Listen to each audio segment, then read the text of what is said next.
I love it. It feels like it used to again. And yes, I've changed the battery. Oh, you change them. Yep. Got home, leaving the house. I'm like, before today, I'm like, oh, shoot, battery. Are you on live already? Yeah, we're on Oh, live. there it is. One, two, yeah, we're on live. Aloha, everybody. How's it? I was waiting for the notification. How's it? We went back to Judd. We did a little something last night, and I think that whatever is over, whatever was happening is over now. So, But we yeah, shall see. we shall see. Time will tell. Hey, Troy, how's it? Yeah, once everything starts, Yeah. then we'll kind of know. Oh, before the thing never like, wait, huh? Well, that's because we was over here, yeah. But considering what happened last night, when it started, Yep.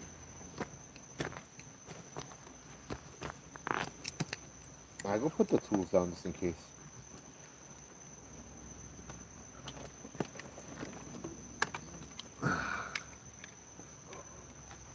Jamie, how's it? Mrs. H, how's it? How's it? Sandy, Aussie, Troy, aloha. How's it? Good evening. Yeah, change of plans tonight. Plan fell through. Hopefully it'll come in. Sorry, I didn't see you leave, and I just heard a door slam. oh, sorry, So, my bad, my bad. it'll come through in the future. I'm not sure when, but hopefully soon. With Marie and Mickey, it's gonna be awesome. It's gonna be epic. But tonight we're gonna do a separate, another subject, because yeah. Oh, thanks, people. Yeah. To give you a little rundown about last night, just a little that thing at Judd that had followed us was here 2 nights in a row, which doesn't happen. You know what I mean? That thing that made the trees creaking and all that, blah blah blah, was here 2 nights in a row. Didn't feel good. Felt kind of more on the bad side, and like taunting and all that. And then last night it showed up at Manoa, which kind of was a little unsettling. This thing doesn't belong at Manoa. I'll tell you guys, last night, a story came to mind as I was driving away. Well, one of the experiences I had back there as well. We went to Manoa Falls Trail to do a ghost tour. This was a private ghost tour, and it was a group of like martial artists, like young karate class kind of thing. And we got back to Manoa Falls, right over there where we were sitting, and we started the stories, and the same kind of activity had picked up. The wind started blowing. It felt like it wanted us to get out of there. And then we heard a growling coming really close from in the bush. And the sensei looked at me and he's like, "We need to leave now." That was, he explained to me that there was something that kind of was like following one of them. And it showed me that the area there kind of doesn't want to mess around with other attachments. Yeah. And so you bring them around, that kind of stuff, and they're not going to like them. Well, thanks, dude. And because we had brought them around, the thing was following us. We left. I could hear the wind. I could feel the wind last night, bruh. It was crazy. Like the whole time we were up there, before the live, no wind, nothing at all. We were up there maybe half an hour, 45 minutes, setting up, walking in, and it was just a beautiful. I even said I wish that it was calm like this at the Pully. Would have been better. No wind, no sound, just quiet. And then when we set up, everything started happening. The wind picked up. I could feel the wind blowing from the back of the mountains out towards the sea. That was the spirits over at Paradise Park. And then in retaliation, the wind would start blowing from the sea back up towards the mountains, almost like they were fighting. That wind, Matt, would you say the wind, did you notice the difference of the winds? Yeah. Would you say that the wind that blew up towards the mountains was warmer? Um. Yeah, but I mean that would make sense. I mean, because you figure the wind's coming up the mountain would be Kona winds, yeah. Mm. So it's a warmer wind. Yeah, yeah, But yeah. it just didn't feel right. It I didn't didn't. feel I didn't right. think wind should have been coming up the mountain. Yeah. It should have been coming down. It did come down too. And Eventually, yeah. was But when we were first that up was ice there, cold. I don't know, Jones. No, Huh? don't turn it on. Really? Yeah. I can know it turned on in your hand, but Ah, well, maybe I'd replace it with a dead battery. Ah, son of a gun. so that is dead. Maybe, I don't know. I grabbed it. It was in the place that it's still good. Yeah, I can do the test. Well, you go stick them on your tongue. Yeah, I'll test it. I'll be a little kid for a moment. We'll see. Maybe just not a good connection first. I was just thinking of that young Yeah, kid no. time where I used to ooh, I the usually, shock. fuck. Get juice. Get juice. What the Yeah, heck, get bro? juice. Maybe that makes sense too, because the other battery, bro, I just put them in, yeah. Right? I don't know. Yeah, return that fucking thing, bro. Tell him, hey, Uh-huh. you sold me a junk. Yeah. It's a Chinese company, so I'll probably get it back in a year. Let's see. Oh, there we go. Yeah, you just had to stick your tongue on them, bro. No, that again. See, that's what I did to it, man. Yeah. Cheerful Gardenia, Neil, how's it? Hey, everybody. Aloha. Alucard. We're at Judd tonight. I wanted to see it. Once again, I'll say it again. We're back here because There you go. try trip the thing. See? Look. Yeah. Nothing. I know, but I was holding the red button in. The red. Hmm.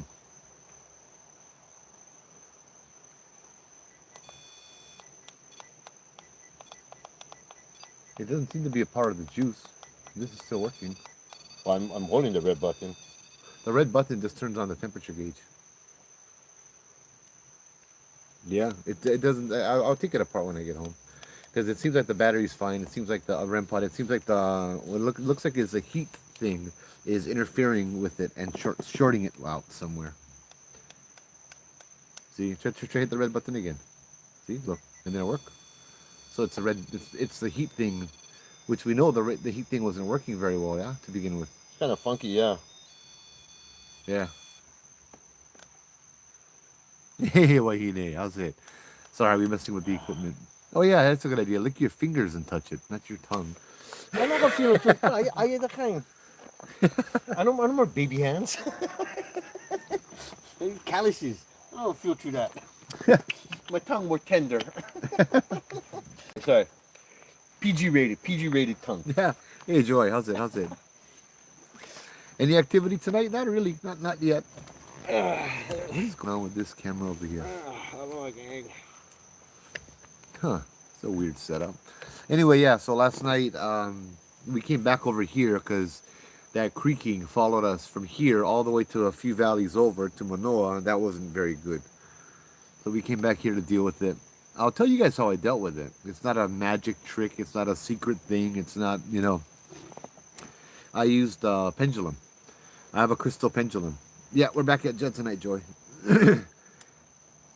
And I took the pendulum out and I thought about what I wanted to do, and I wanted to whatever energy that thing, because it felt, we considered the possibility that it was on one of us, probably me. Yeah. The thing about doing a live every night, you get tired, you get a whole bunch of different stuff, right? Where it's like it just gets tiring, and all that, and things can attach more. You go night after night after night after night after night after night.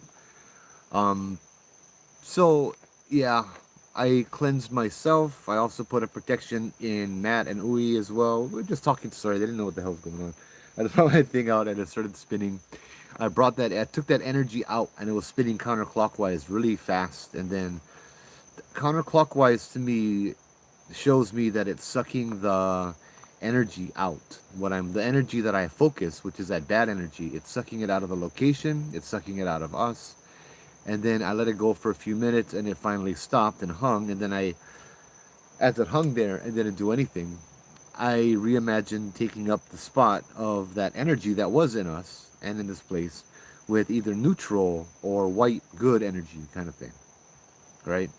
And then I let it spin, and then it goes clockwise as I'm picturing that, and then it just stops, and then I'm done. Yeah, Matt's over here tonight. How's it? You said Matt is there? He said he has stories of Big Island. Oh, yeah. Yeah. Joe's got some good stories though right now. I got some stories lined up. Maybe tomorrow night we could do that. Yeah. That'll be good. I prepared for this and everything. So yeah. That's why I wanted to come back over here and see if this place continued to be peaceful. It hasn't been I haven't felt the kupuna over here, the spirits that I usually tell stories for. It's felt, yeah, either completely empty or then there was that dark thing. So I'm kind of wondering if it's something to do with the moon, if it's something to do with nature, if it's something to do with what's been going on in my life, that kind of stuff. So yeah, Joe, could that have caused what happened to your lady? I consider that as well. I consider that as well. I don't think so, and I'm not at liberty to go into details about that at this time. It's still an ongoing thing. So yeah. Well, we'll go ahead and see. That's a really good perspective. I can definitely try and do what I did last night, but for her. Yeah, thank you though. That's a very good. I didn't consider that, but yeah. So the subject of tonight is one of the nights I like to tell stories about this. It was really awesome. Um, in the next coming nights this week, I'm going to share the story about the possession, about a case that I had with something. Thank you, Sherry, um, and everybody else over here. Wow. So I had a case that dealt with the possession of something demonic that spoke in Latin, that messed with me for a while, and that had started in August, I think, of 2014. My cousin, my cousin Big Kite, got married at in September of 2014 over in Maine. And so I decided, what the hell, I'm gonna take a week off before the wedding, and I'm gonna go up and do some ghost hunting with my mainland buds, Eric and Doug. And so we had planned the whole trip for a whole week. We landed in Chicago. Doug had picked me up because he lives in Illinois. And from there, we shot over to Eric's house in Ohio, spent the night. The next night, we went to the Prospect Place. I'll get into the stories in a minute. We spent the night. It's cool because it's cheap, yeah? It's like $45 on the weekday to investigate the Prospect Place overnight. So you have a place to stay at night. The next day, we drove up to New York to the Rolling Hills Asylum. I have videos of these places too. Yeah, I'm going to show you guys tonight. Maybe some pictures if I can find them. From that, we spent 2 nights over there. We drove back to Eric's house, and the next night we had gone to Bobby Mackeys. And then the night after that, Sedamsville Rectory.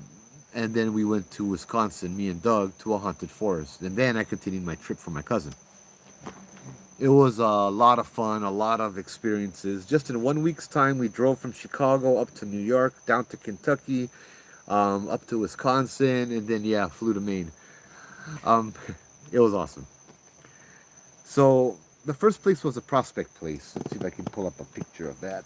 The Prospect Place was in Ohio. So Eric lived on the northwestern corner. This was on like almost the southeastern corner of Ohio. Unfun at this thing. I have them all set up, and then it just erases it. Oh, you never played in the growl either, though, huh? No. No. Bombay. So 2014, September 10th. Put these things two together. Hold on. I'll go flip them around, actually.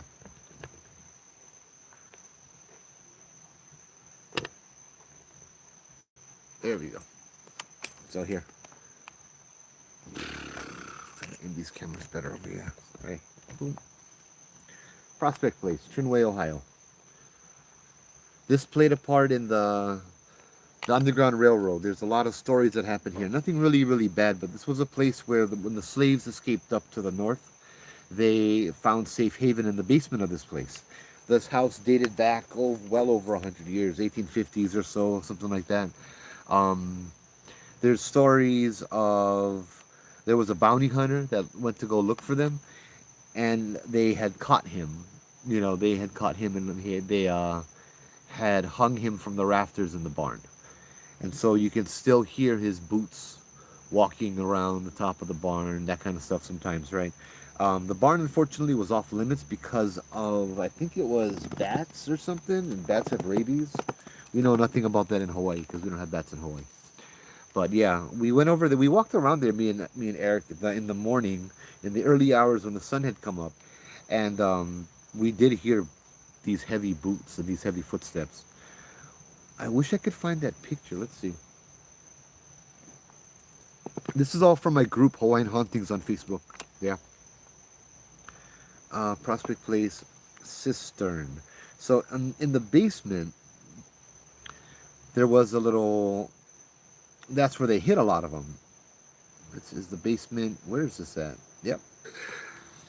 The slaves would be housed. There you go. They would run. This was the Underground Railroad. They would hide in the basement over here to escape detection on their way up to Canada and further north. This is one of the fire pits they would use. They got real big right rooms. There. There's another room right across the way. This is one of the fire pits they would use. Wait, hold on.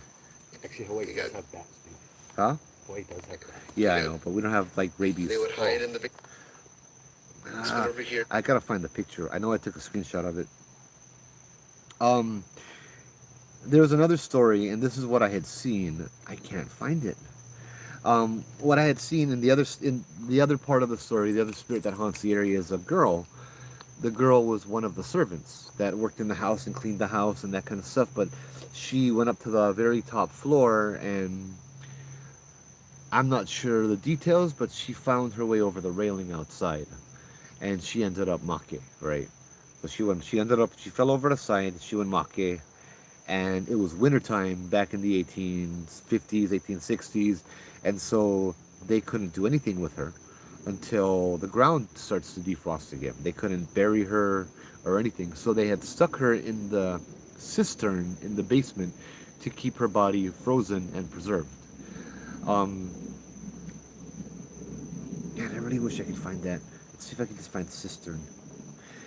So I was in that, and on that video, I stopped, and what it looks like when I show the cistern, you can see the.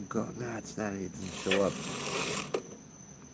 You can see what looks like a girl in a gray wool sweater, like lying down, just the upper torso of the body in the cistern. Right? It was the way that the bricks looked and the way that everything looked, but.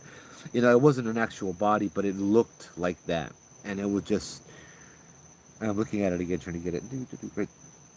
I think this was it right here. It looked like what the little girl had looked like, is what I'm saying. It was so strange. Anyway, we had went upstairs, and in fact, here's another video of upstairs. One of the first videos I actually took over there, and the first time I actually saw actual orbs, right? Prospect Place. We went into a little room, and like, let's see. Yeah, we just got orbs flying around. That's the first time I had seen orbs like that flying around. And I had done the ghost tours before, and it was the orb tour, so I was kind of like tripping out. The energy there felt. This was on the second floor. You got the first floor, second, and third. Then you got the basement. Yeah. So there was a little girl in that room that liked to. That's kind of what I felt. She was a little playful.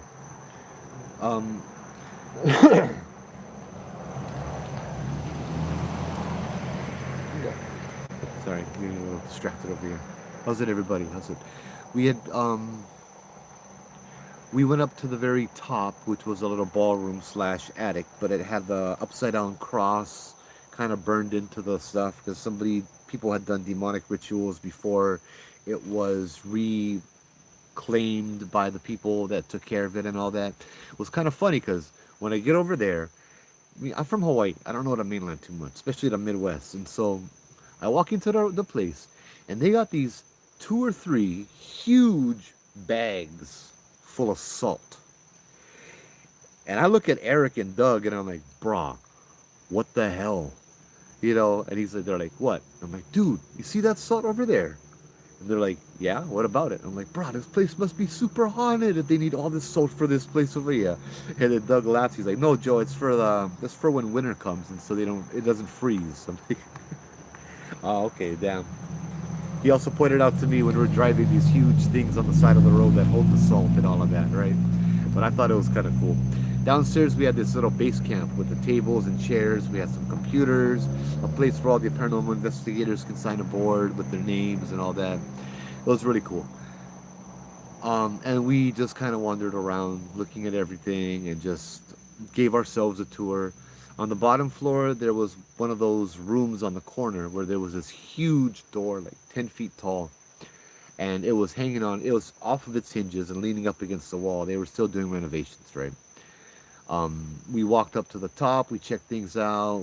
Eric set up all his cameras in all the rooms, and then we went into the basement, did that, and just kind of then we ordered pizza, and then we waited for nighttime to come down, and then we investigated. Um, the investigations were very fascinating. We found in the basement we had spirit box session right next to the cistern, and we had people. I think I'm remembering this now, and you know what? I'm remembering this for the first time because I didn't remember this until now. We had people talking that we thought were the slaves before. The ones that didn't make it too far up north had come back to the safe spot. They said that it's safe. That's why they're there. Um, that's cool. I just remembered that. Yeah, I have that recorded somewhere. I don't know where it is. We had gone upstairs to investigate. Eric was watching the cameras. It's one of those ghost hunting places where you go up into the attic. You go up into the attic, and they have like squares drawn onto the floor with duct tape and trigger objects. Like they got a ball. You place the ball in the square and ask the spirit to push it out. They had little like trucks and stuff like that, right? I remember we did a spirit box session, me and Doug, and this was a really interesting one. Doug had the OG spirit box, the very first model from the guy who created the idea. It was the Frank box. He had the actual Frank box that we used over there. As I said earlier this month, Doug, his job is to cross over spirits, right? His job is to help spirits cross to the other side. So he would use the spirit box for that. And when he turned it on, he said a lot of spirits were coming in already because they were being pulled by his guardians, the team he works with that are spirits and all that, to cross over them all. And he turned on the spirit box, and we were hearing a whole chatter of people talking, and we'd hear people say thank you. We'd hear gratuity, like thank you so much before they would cross over. They'd go into him, they'd see with his eyes and his memory what heaven is because he died and came back, and then they would cross over through him. We heard children laughing and talking in line. We heard all of that stuff, and then all of a sudden we heard a man, and the man was swearing. He was cussing up a storm. The Doug's like, "What's going on?" And he's like, "Oh, the guides are telling him to cross over, and he's fighting them. He doesn't want to cross over." And so the guy is coming through the spirit box. "You're a liar. You're a false prophet. You're the devil. You're Satan. You're blah, blah, blah." And, it's with swear words, of course, accompanying it. And Doug is just kind of like smiling, like, "Oh, one of these again, huh? No, I'm not the devil. No, I'm not a false prophet." He's like, "You can come into me and you can see with my eyes what I saw. You can download my brain and you can see if there's any lie or anything. No, F you. You're a liar. You're Satan. You're tricking me. You're not crossing me over. You're sending me to hell. It's a trick of the devil." And, all of that stuff. And he's just cussing up a storm. And I'm just listening to all of this. And finally, I'm like, I get a little fed up. And I'm like, "Hey, listen. If you don't like crossover, no crossover. But shut your mouth. There's kids over here. Watch your language. You hear?" Boom. He went to clam up. He would shut up. It felt to me like this guy was taking way too much time on himself. And it's like, bruh, it's not about you. This is about everybody else over here crossing over. And so he stepped back. He didn't come on the spirit box. This was a 45 minutes to an hour spirit box session that we did. And the whole thing was very positive, except for that one. It was just over and over again. Thank you, thank you, thank you. Thank you. We found peace. Thank you, like that. It was awesome. And then after, when we were wrapping up the spirit box, um, the guy comes back. Say, "Hey, I'm still here." And Doug's like, "Oh, you're still here. It's you." He's like, "Yeah." He said, "I think I'm ready." And so Doug said, "Okay." Come on in. The guy came in. We didn't hear from him again. He crossed over. In fact, it wasn't until afterwards, on our way back from Bobby Mackey's, I want to say, and Sedamsville Rectory, where we're driving in the car, no radio. We would just talk story, and then it'd be silent. We'd be lost in our thoughts, and we'd talk story, that kind of thing, right? So me and Doug are driving back through all the cornfields and all that in Ohio, and all of a sudden I hear a loud voice to my right. I'm on the passenger seat. It sounded like it came out of the speaker on the door. It said, "Thank you." I'm like, "Oh, Doug, brah, you turned on the radio." He's like, "No." I'm like, "Did you hear that?" He's like, "Hear what?" I'm like, "You never heard that." He's like, "I didn't hear anything, Joe." I'm like, "Something just said thank you." He's like, "Really?" So he busts out his pendulum. That's how he talked to Stacy, his wife, yeah. And he starts talking on this pendulum in his head, and he looks at me and he smiles. He's like, "Joe, you'll never guess who that is. That was the guy from Prospect Place." And I'm like, "Really?" He's like, "Yeah, he finally crossed over. He finally reached the other side." I'm like, "Oh, that's so cool." And he came by to say thank you one last time before all of that. You know, that was awesome. Doug's like, maybe he lived in the area or something like that. But yeah, it was, I heard it loud and clear. It was a man's voice that said, come back and said thank you. Um, that night after Eric actually passed out, Doug passed out. Doug fell asleep on the second floor. Um, in the hallway right outside, yeah. Maybe it just get darker. I don't know.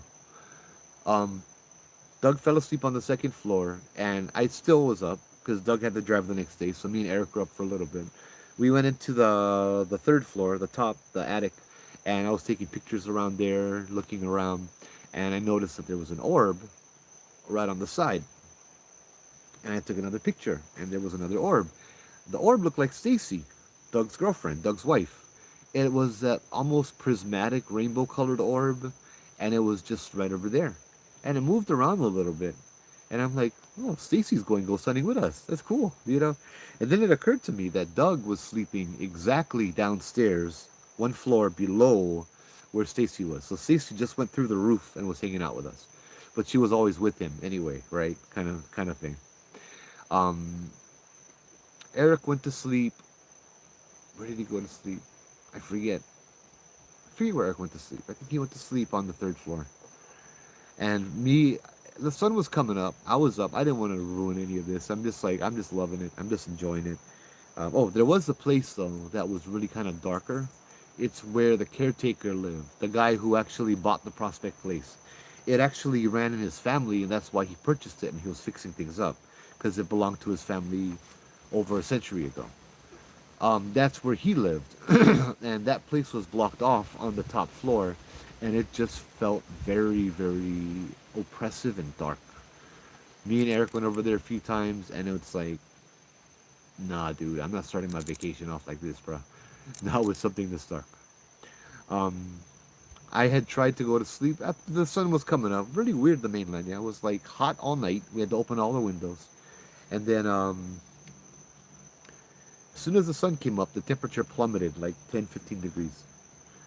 So I'm, trying to lie down for a quick nap, maybe an hour or two. So I lie on a couch right downstairs, and I'm closing my eyes, and I hear somebody walking up the stairs.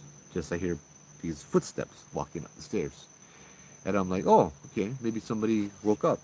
I open up my eyes. Like the stairs are right there in front of me. There's nobody on the stairs, and I'm like, what the hell? You know what I mean? This happened, I think, a couple of times where I close my eyes again, and then you hear the just the footsteps walking up the stairs, like feet away from me. I'm like, okay. I went into the side room to lie down on that couch inside the base camp. And as I'm starting to drift off to sleep, I hear a door slam. I hear this huge, heavy door. Bah! And I'm like, brah, I know where that door is. So I ran out to look. It was a door that was off of its hinges that they had taken off to restore. That was a door, that's where the slamming came from. That was the only door there. And it was still resting up against the wall. I heard it slam shut, right? Oh, yeah, thank you, Yeah, yeah. man. I did one silently, but Yeah, yeah. Figured afterwards, yeah. I Yeah. never like cut you off. No, Sorry. no, no, no, no. Um, I'm trying to think. There's a lot of cool things. We saw a snake, yeah, at the prospect place. You know, it was like I saw my first snake, and it was funny because like Eric was freaking out. I'm like, this is the mainland guy. You know, like, bro, how come this? I'm not freaking out. I'm over there taking pictures of a snake, and you're like, oh my god, it's a snake! Everybody get back in the house. It was like this big. um, it was fun. It was a great place for my first haunted house. You know, let's see, Hawaiian hauntings. Let's go back and look. One thing we didn't do is no, I think we did. You know, I can't find that picture though. We did take a picture in front of it. Me, Eric, and Doug, but I can't find that picture. Um, yeah, yeah, I can't find the picture. Sorry, but yeah, we'll do protocol first now. Yeah, you guys have any questions so far? Let me know. Yeah. So aloha to the spirits around here. Aloha to the spirits at Judge Trail. Um, aloha to the kupuna. To everybody else. We'd like to humbly ask for permission to be here tonight and sit down and share some stories for the enjoyment of everybody present, as well as the enjoyment of you guys as well, should you choose to come. So I invite you guys to come and join us, but if you're bad, you cannot come, you gotta stay away. You know, thank you for allowing us here into your home tonight. As always, it is a beautiful place. And of course, if you want us to leave, you just gotta give us a sign, and we will go ahead and follow your lead. Mahalo. Any color, Mike? We're just so comfortable here. We oftentimes forget, and so Yeah. please excuse Yes, our yes. lack of or thereof tonight. Yeah. But mahalo.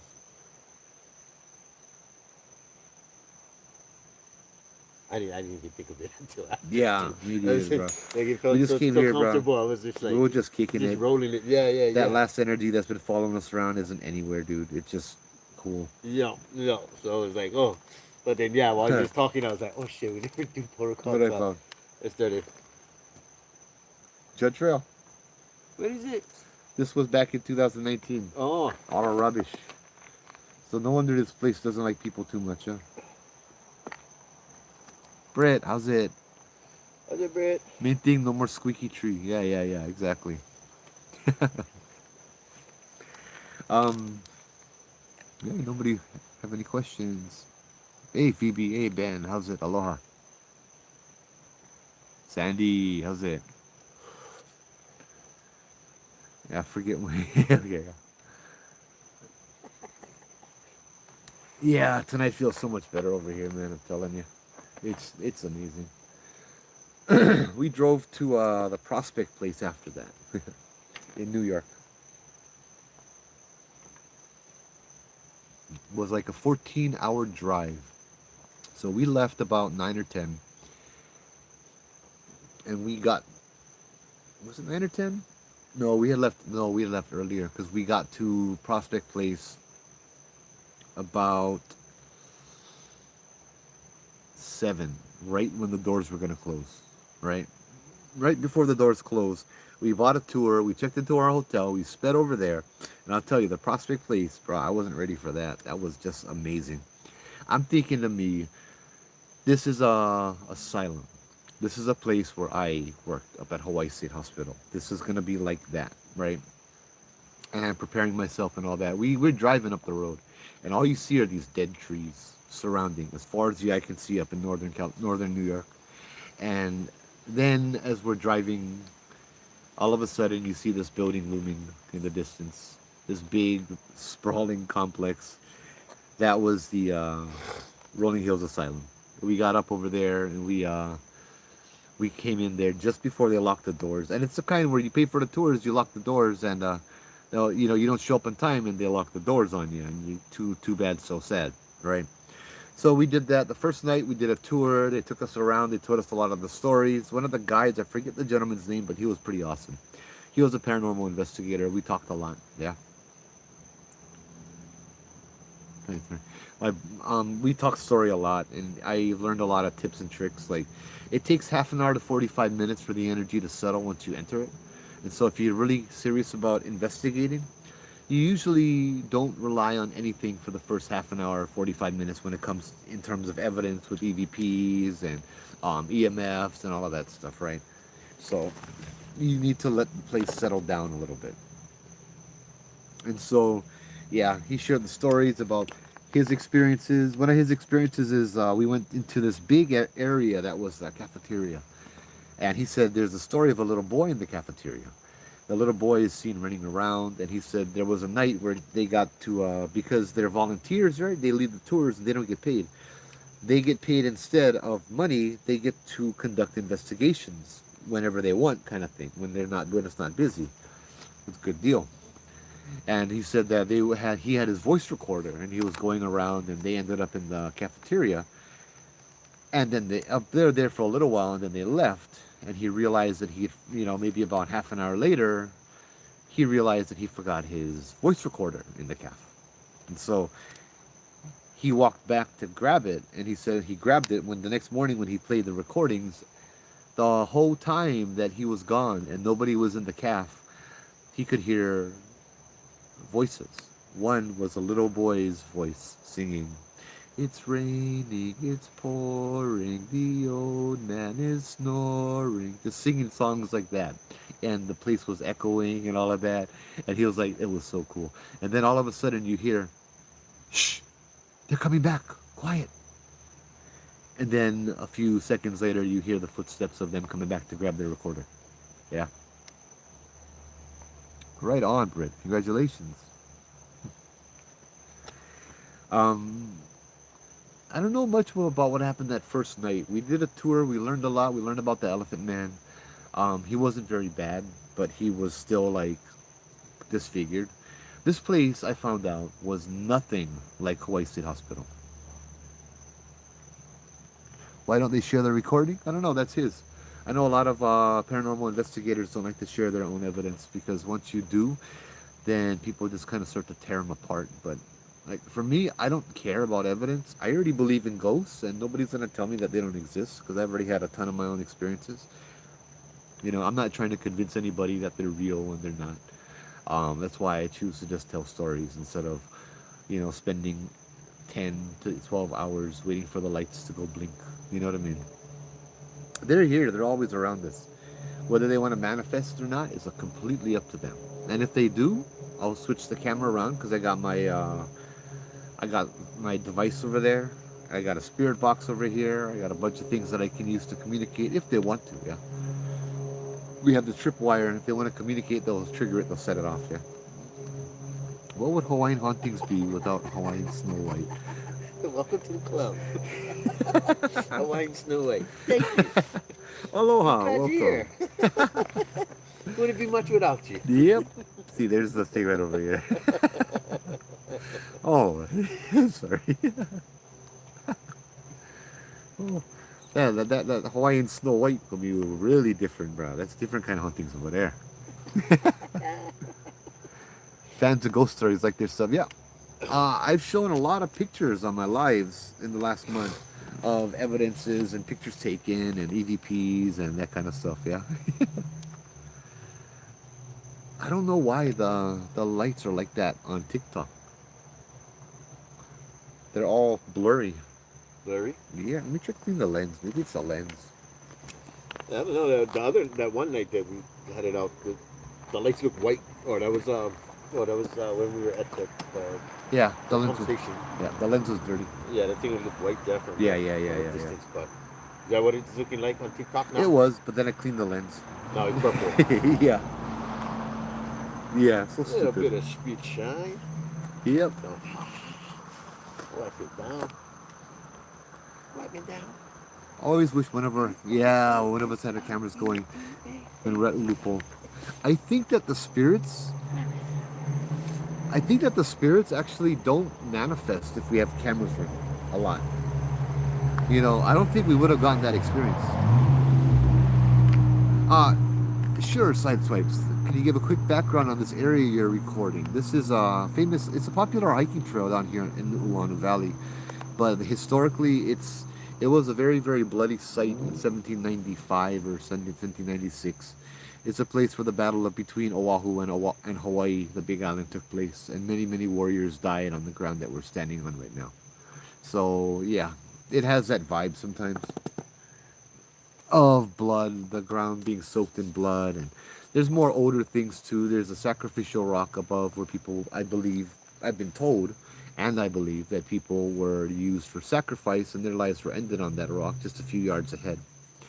Night marches as well. Yeah, there's been night marches as well over here. We've heard the drums. We've heard the conch shell, that kind of stuff. The hot wind has come over here a few times, that kind of thing. That's the area we're at. But besides that, there's a lot of spirits here. And from doing the ghost tours here, when I would take groups here, I noticed that the spirits, they always come to hear the stories. And that's why I come over here.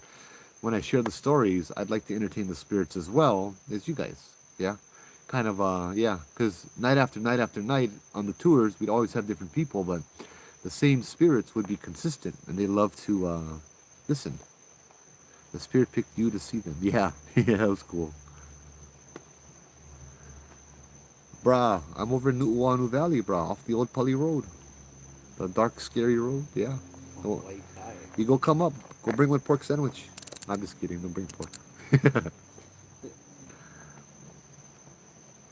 um, the next night, we were in New York at the Rolling Hills, and this was the lockdown investigation, right?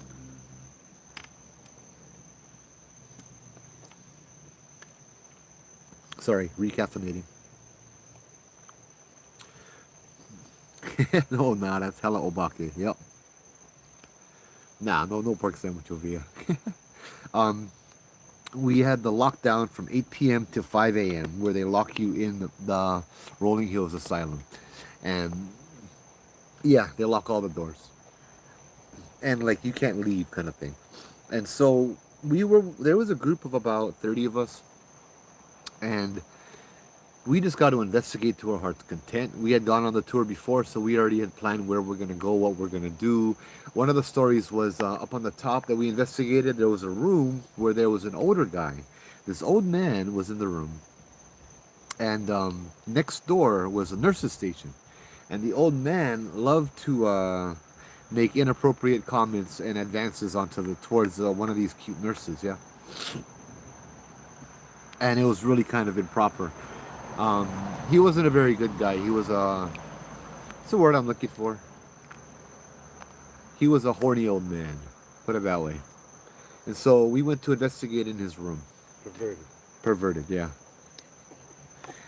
And we went into the small room to investigate. It was kind of funny because like we had, as I said, had like 30 people, but me, Doug, and Eric were the only people who actually brought equipment to go ghost hunting. I don't know what these other guys was thinking they're gonna do from 8 o'clock at night till 5 o'clock in the morning. You know what I mean? But they all kind of congregated around us and followed us around because they didn't know what they were doing. They just thought it was cool, you know. And so we went in the room. We set up our equipment. We had a spirit box. We had a whole lot of stuff. Um, we had, yeah, the spirit box was on. No, the obelisk was on. The obelisk was coming up with random words. Now picture this: we're in a small room.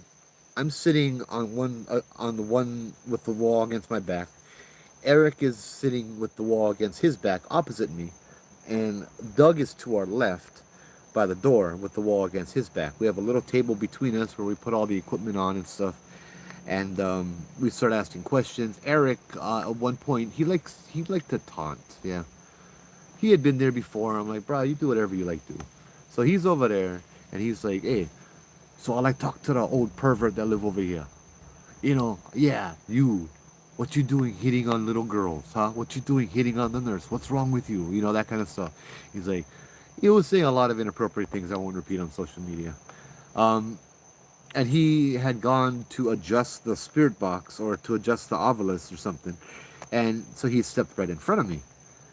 And all of a sudden, I felt this heat come up my back, up my shoulders, onto the back of my neck. And the heat was followed by this overwhelming urge to just kick him. Because he was right in front of me. To just grab my foot and shove him against the wall and kick him. And I'm over there, I'm controlling the urge, but I'm like, oh, right, he would piss something off. And I'm side-eyeing Doug. I don't want to move a muscle, yeah. I don't want to move a muscle and break whatever spell this is. And so I'm kind of side eyeing Doug, and then I finally catch his eye. He's messing with his camera. I'm like, Doug, take picture. He's like, oh, hold on, I'm doing my camera. And I'm like, dude, take picture, hurry up.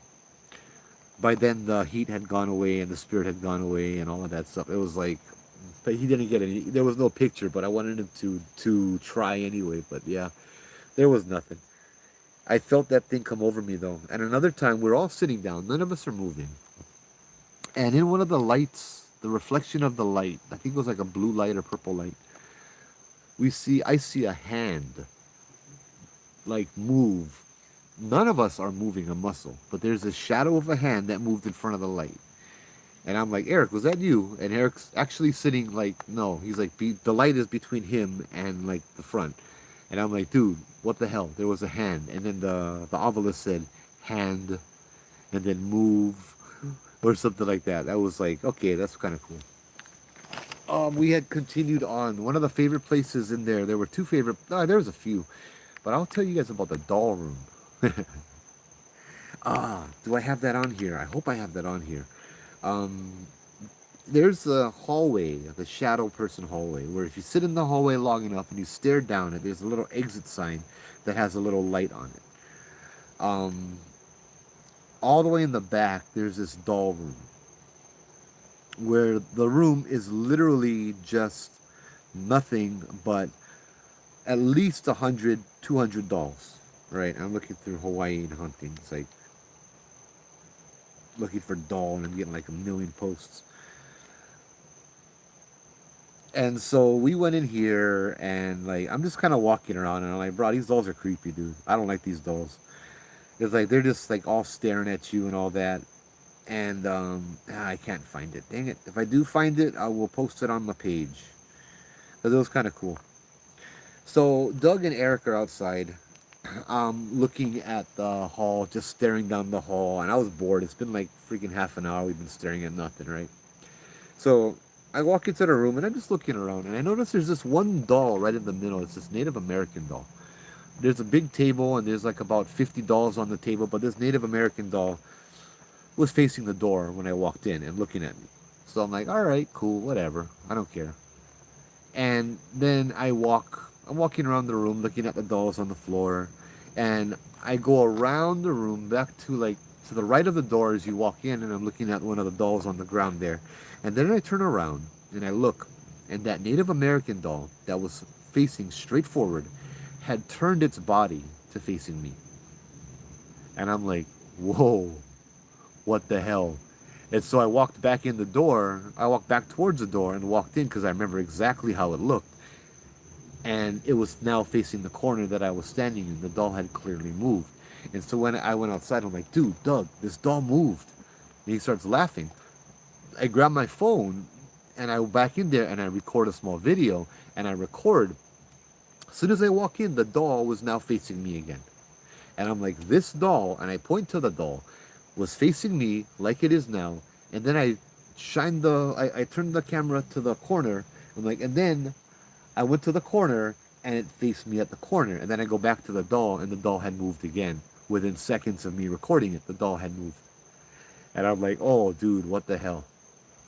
I went back out, and like Doug just starts laughing. He's like, oh, yeah, yeah, yeah. She thinks it's funny. She thinks it's hilarious. I'm like, what do you mean? She's like, she's not a bad ghost. She's just a good ghost. She's a Native American spirit. She likes the doll, so she lives in the doll.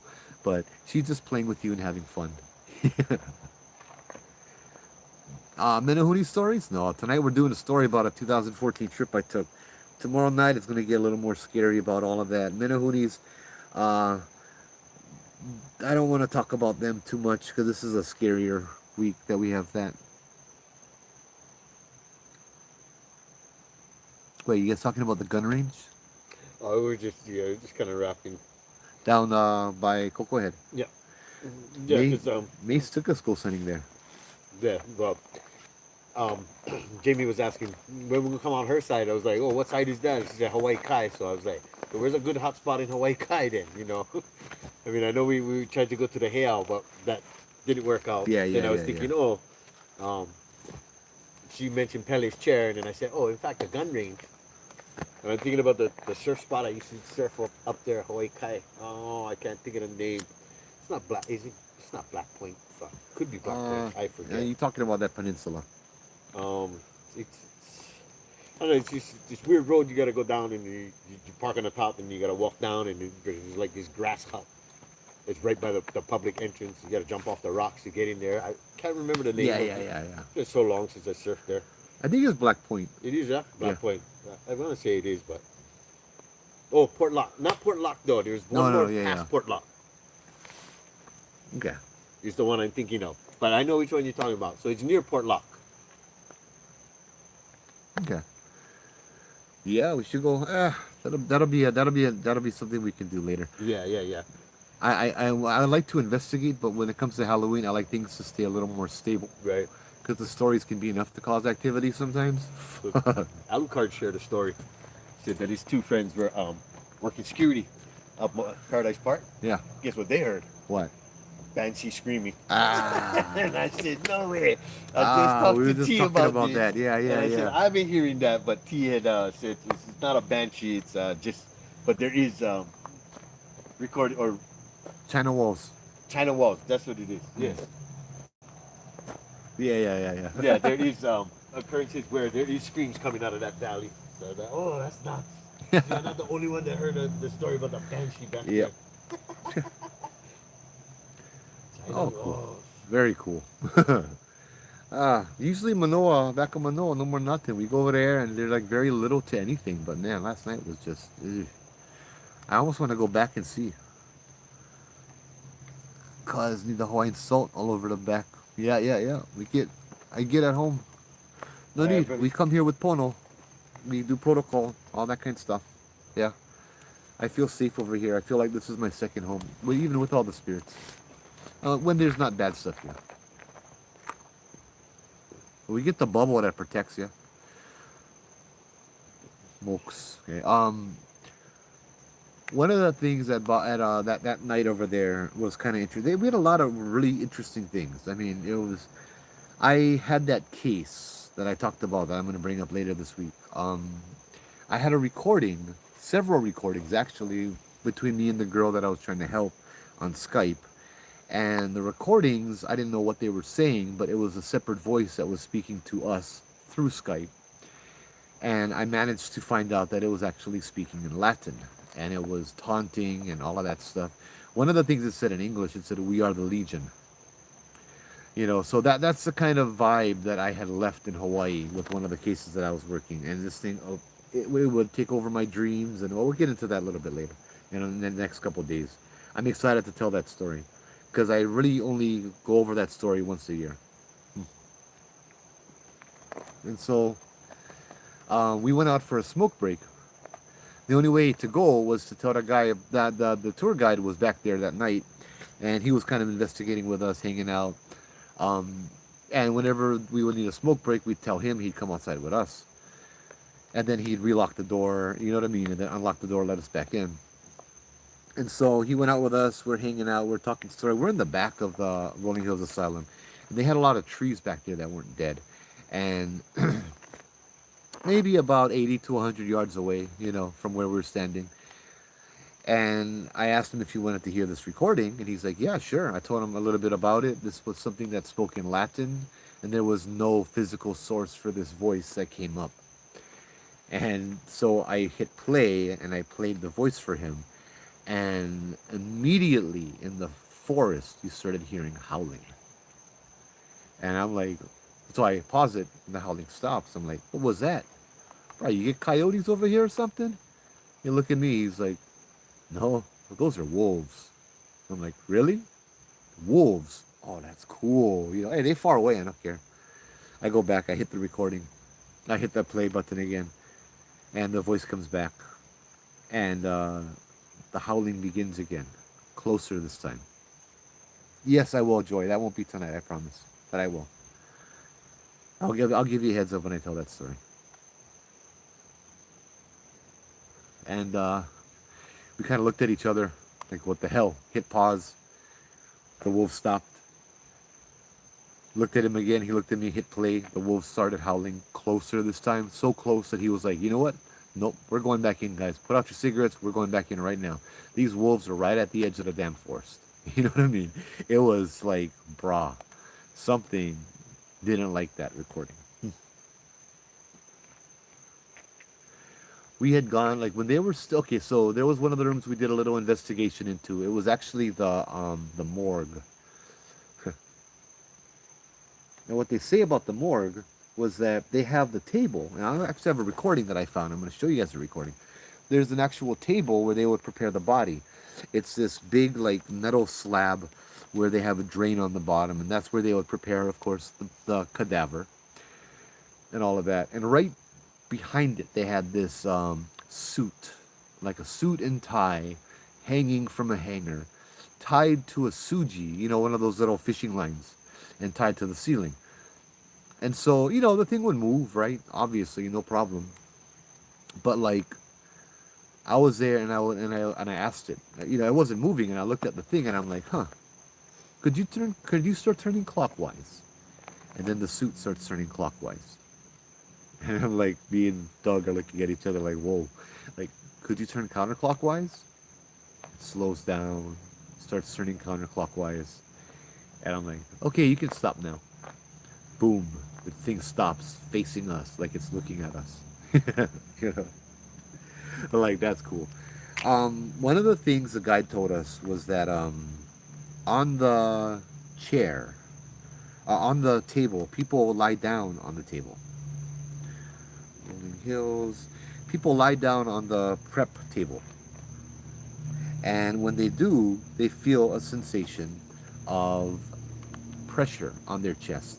Almost like something was pushing down, like doing compressions. Like if they say it feels like someone is doing CPR, but that's the last place on the prep table that you would do CPR on because the person's already make, right? And so me, I have to lie down on the table. I'll show you guys this video over here. So here's the video. Let me close these up a little bit more. And there's actually an orb I'm going to point out too, but here. So on this table, people lie down, they get depression sensation. This is in the morgue, yeah. This is where they put dead bodies, fluids would funnel out over here where they were prepared. Is this the video? I think I can see something fly by. There's 3 times an orb flew right by your arm. There's nothing here. There you go.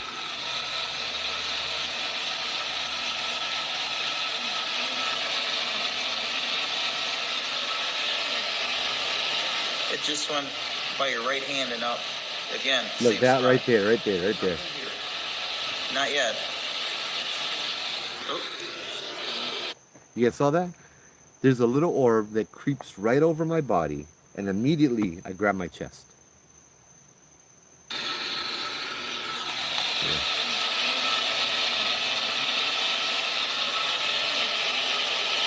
It just went by your right hand. Right now, what? Right Again, there. same spot. Nothing here. Not yet. Oh. Not the little things that are flying around. It's a little orb that came up and just slowly crawled across my body. I'll show you guys one more time. It just went by your right hand and up. Right Again, over there. Same See spot. it? Nothing here. Not yet. Oh. And at that time, I felt something in my chest. Right. At that time, I saw something in my chest. I felt something on my chest, and it was weird. But yeah, that was the morgue. That was cool. I don't know why I do things like that. What is this?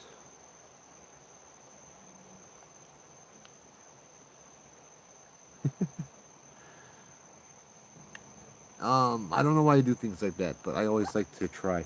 This is back when my hair was all black and not gray like they are now. This was 11 years ago. Bro, I was young, man. Afterwards, we had gone. They were still in the hall, looking for that. Now that. Rolling hills, rolling hills. I know I found another video. This is, yeah. And so dug them, were still in the hall. And now, like as a comparison, let me paint a picture for this place. I'd say it was about 4 to 5 stories high. The new side. Um, and had hallways that were at least 80 yards long. No, maybe 50 yards long. Yeah. The hallways on each floor was about 50 yards long, and they had rooms on each side with no lights. And the doors were open. And each room was decorated. They had dolls in the room, big dolls that were faced towards the door to look out. And so it's just a place that's really just intentionally trying to creep you out, right? And that's where they were. They were in the new one. And what I did was I walked, while they were doing that, I got bored. So I walked to the older side that we had explored earlier. The older side was where the psychiatric ward was. The psychiatric ward consisted of a room with chains on the wall. And if there was a psychiatric patient, they would chain the patient to the wall so they wouldn't hurt anybody or themselves, kind of thing, right? Back then, before the medication. I soon realized that all of these spirits, they were actually very happy, yeah? Um, they were actually, the guides, they did a fantastic job. You know, we'll get into that. They did, I'll just do it now. They did a fantastic job. The stories they told, it showed that they held the utmost respect for the spirits. It wasn't like, oh, come this place, because this place haunted, yeah? We get the ghost, sometimes the ghost grab you. You know, no, they're not trying to scare you. They're just there telling you the stories, telling you about the people who actually live there and all the information that they're able to find, yeah? They showed so much pono over there. I was impressed. That's one of the only places I had been to that you could tell that these guys cared about the spirits and that they respected the spirits. And that was awesome for me to see that in the mainland. Anyway, um, I forgot about this one. There did come a time about 2 o'clock in the morning where the guy that's watching us, he went down and he collected everybody, and we went into the room, the common area, this one room where the store was, where there's one door. Everybody in the entire building had to wait there because there was he found a door that was unlocked. And you can open the doors from the outside, from the inside, not from the outside though. But one of the doors, he said he found it ajar, like the door, somebody had opened the door. And so he didn't know who's in there. So, bruh, and like this is me, poor little Hawaii boy, right? We over there, he's like, I'm gonna check the halls now, room by room. I need a volunteer. He looked around. He picks Eric. Eric's the tallest one, yeah. Big, brought out with the big beard, He's like, you, come with me. He's like, okay, what are we gonna do? He's like, you're gonna stand in the hall, and I'm gonna check each room in the whole place. And then he pulls out a magnum. Pulls out a magnum and starts carrying it around with him. And I'm like, bruh, what the hell's going on here? He's like, I don't know if these guys are armed. I don't know what's going on, but I'm gonna make sure I'm armed. And so Eric, they went through the entire place. It might have took about half an hour. Every floor, every room he checked, and he has a gun. And he went to Eric, when they came back, Eric told me that, oh, dude, you wouldn't believe what happened. I'm like, what happened? He's like, you remember the room we were in with the guy, the old perverted man? I'm like, yeah. He's like, well, we went into the room next door where the nurse was. And, I was at the door, and he was scoping out the room and walking around. And I heard a lady very loud in my ear say hello and thank you. And he said he jumped. He's like, brah, what the hell? And he jumped, and the guy was like, what happened? You okay? He's like, I just heard a lady in my ear. He's like, oh yeah, that's just a nurse. People hear her talking every now and then when you're kind of by yourself. Yeah, did she say hi? And Eric's like, yeah, she said hi. He's like, yeah, she does that. It's fine. It's a nice thing. So it's like, that was cool. Well, back to what I was telling you guys. So, there's also the decorations, because this place was in a TV series. I forget what the TV series was called. Psycho. I don't know. They went to different places. There was a series where they all went to all these different places and they made stories and stuff like that. American Psycho. No, not that, but something like that. Anyway, so they had the decorations and stuff still around there, and it was creepy to walk around. All right, we walking around. I'm walking through the old stuff, and they have this little wall with hands sticking out and all of that, and just paper mache, but still. I'm with So I leave Doug and Eric to stare at the hall by themselves. I'm like, all right, you guys have fun. I'm gonna go explore.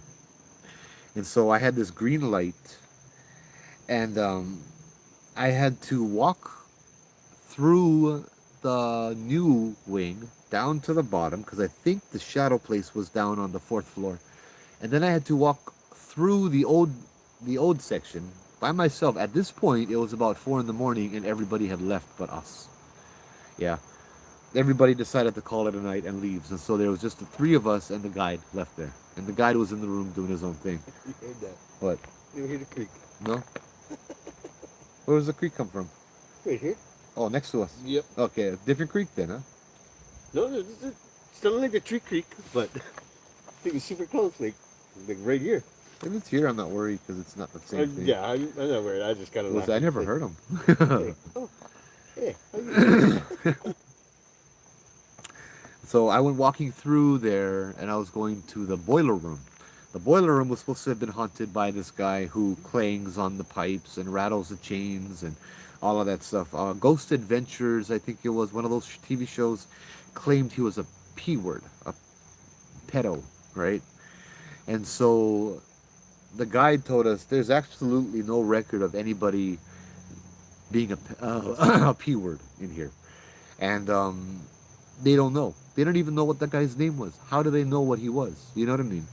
So I'm walking, and I'm like, the hell with this, bro. I'm by myself. Things are going to happen, and I'm recording, right? I decided to start recording, and I got my light out, and I'm recording, and I've got to walk by the dang morgue, right? As I walk by the morgue, the suit is turning around, and it stops and faces me. Like it's looking at me. And then when I walk, it turns to watch me walking away kind of thing. And I'm just like, bro, I got a mission. I'm going, you know. And so I walk by the room. Hey, how's it? True Sakona gal. We telling ghost stories over here at Morgan's Corner in Hawaii.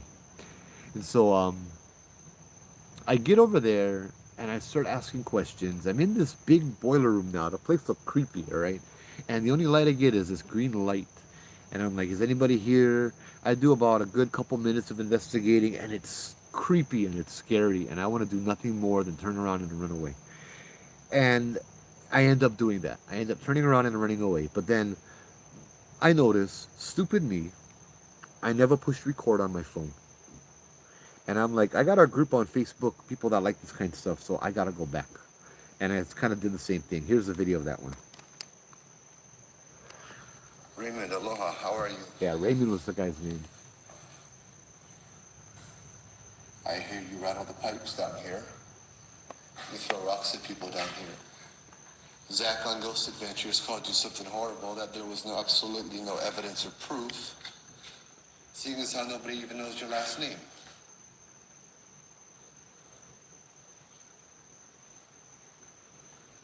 If what he said is true, could you make a noise? Could you do something?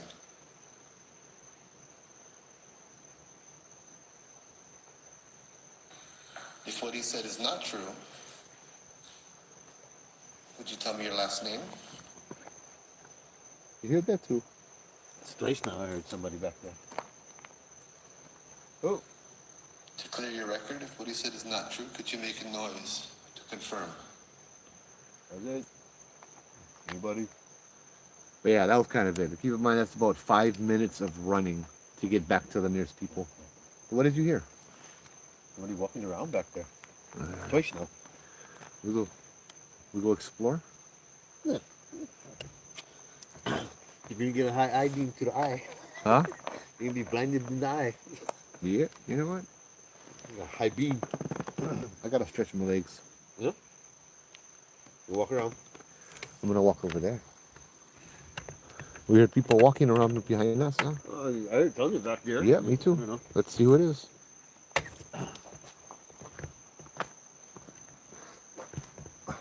There, guys. Detour. Oh, there's a cat. There's a cat right over here, bro. I know, there's a black cat on the bridge. Yeah. Well, the noise couldn't have been from the cat, huh? Nope. No, no way. Cat was on the road in the middle of the bridge. He wasn't even close to the bushes. What's that one? One of the beetle traps, yeah. No, it's a sign. Oh, bro, look, it's a sign.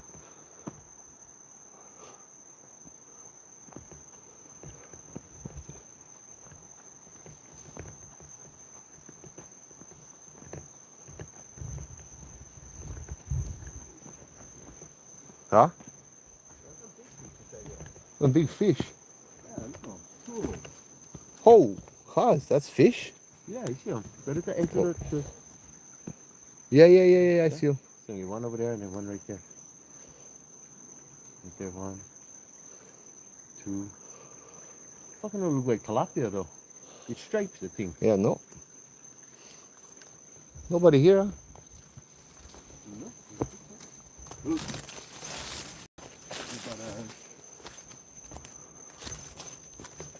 I don't know why this place looks like it's getting cut out. It looks different. Your sign. Oop.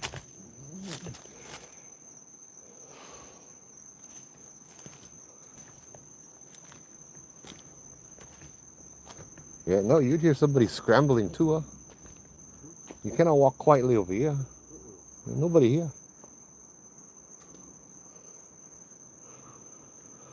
Well, probably just a ghost then. I prefer to be the ghost. You really saw the fucking that shit. Yep. This is deja vu. Huh?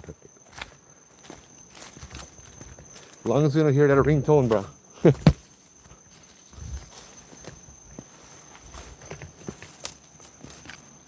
Like what? A month, 2 months ago. Yeah, that was kind of.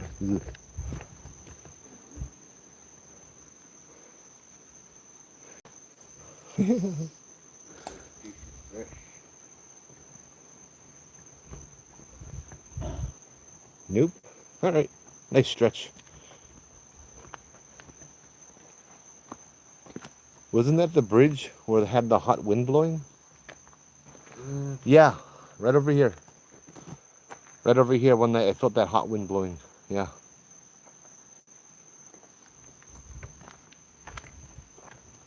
Okay, be back.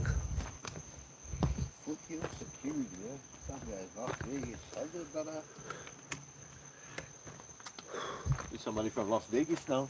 Oh, we get Vegas. Yep. Sweet. Foothill security. What's up? Hey. How's it, my brother? I get the light over there, so The ninth all the flies go over there. Yeah, could be the ancestors.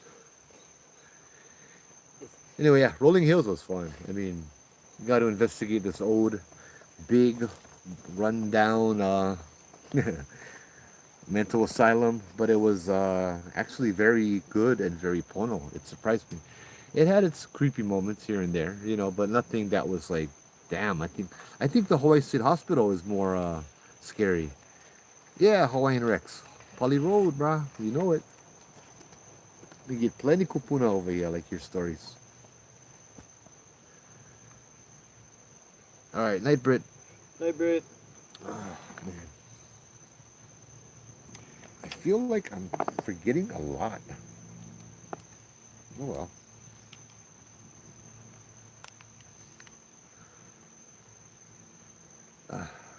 So now for the fun part. The next night we went to yeah, we heard noises of somebody behind us, but nobody stayed.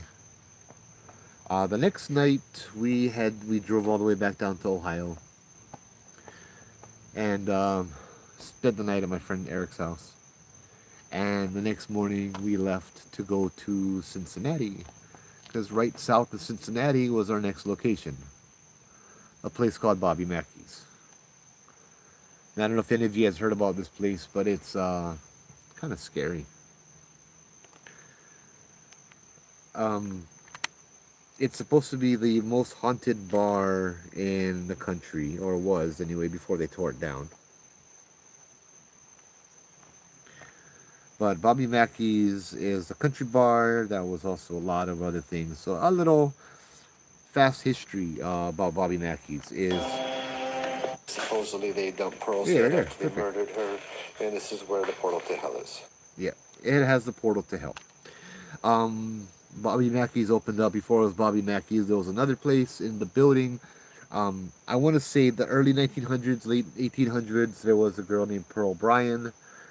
Pearl Bryan was, I think, either engaged or involved in this with this other guy.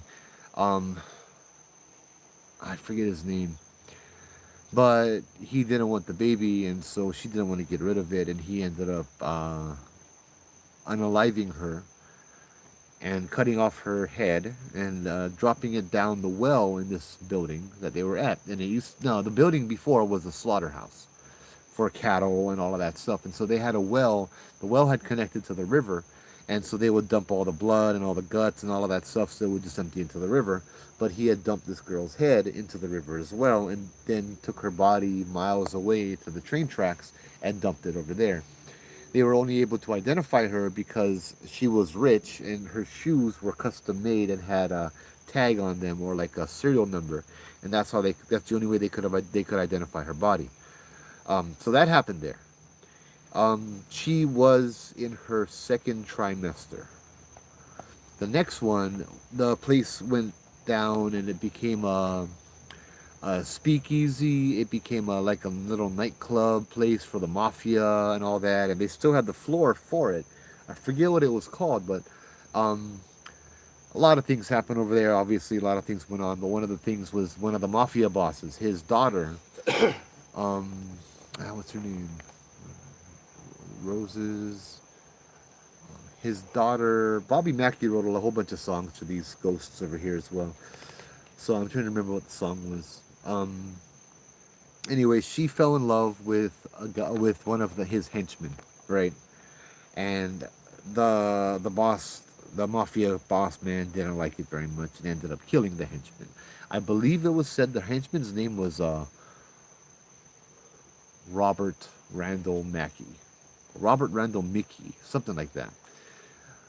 Pardon me if I forget. There's a lot of things that are written out about all of this kind of stuff over there. But and so he was killed because he messed around with the boss's daughter, and she was so distraught that she went up behind the rafters of the stage, up on the top, and she drank poison until she, of course, unalived herself.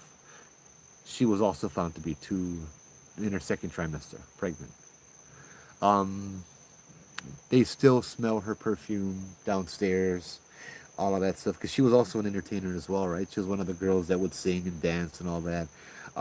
Then and then it continued, and then it was kind of interesting how the guy that bought the place was called Bobby Randall Mackey, where the guy that was killed was also Robert Randall Mickey or something like that. It had a similar ring to it. And Bobby Mackey, see, his wife was pushed down the stairs by an unseen force one day while she was in her second trimester as well. And so and she had a miscarriage. This place is just not good. Yeah, I'm reading Micah Boy. Ghost Adventures did a paranormal investigation there, and it was crazy.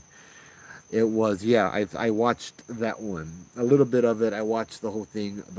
When they went back, it was one of the places Zach said he'll never go back to because it really, really messed with him. It kind of messed with him. It changed a lot of things about him. Like they were, you got to go downstairs to get to the basement. Okay, they closed off the access from it on the top. We walked around the bar and the bar and all of that area. We got a little tour. We were showing around. And then to go to the downstairs basement, you had to walk out the front door, around to the side, and then down and into these big barn doors into the basement. Um, that was a place where the portal to hell was. Nobody really knew what it was, but the guy Carl, I think his name was, he used to live there. He was the caretaker of that place. He had a dream, and in the dream, it told him where to dig. And so, in kind of what came across to me as a fanatic moment when he woke up, he went to the basement and started digging where he was told, and he found that hole in the ground to where the cattle where the bodies were, where everything was dumped, and Pearl's head was dumped and all of that. And so I will show you guys apparently this October. Um, okay, I'm gonna show you guys the video I took. Bobby Mackey's was torn down. They tore the whole place down, building and all, because it was bad. It was like not bad like that, but it was just like dilapidated and stuff. Well, there's no light. Let's put on this light then. This is the... Get the light.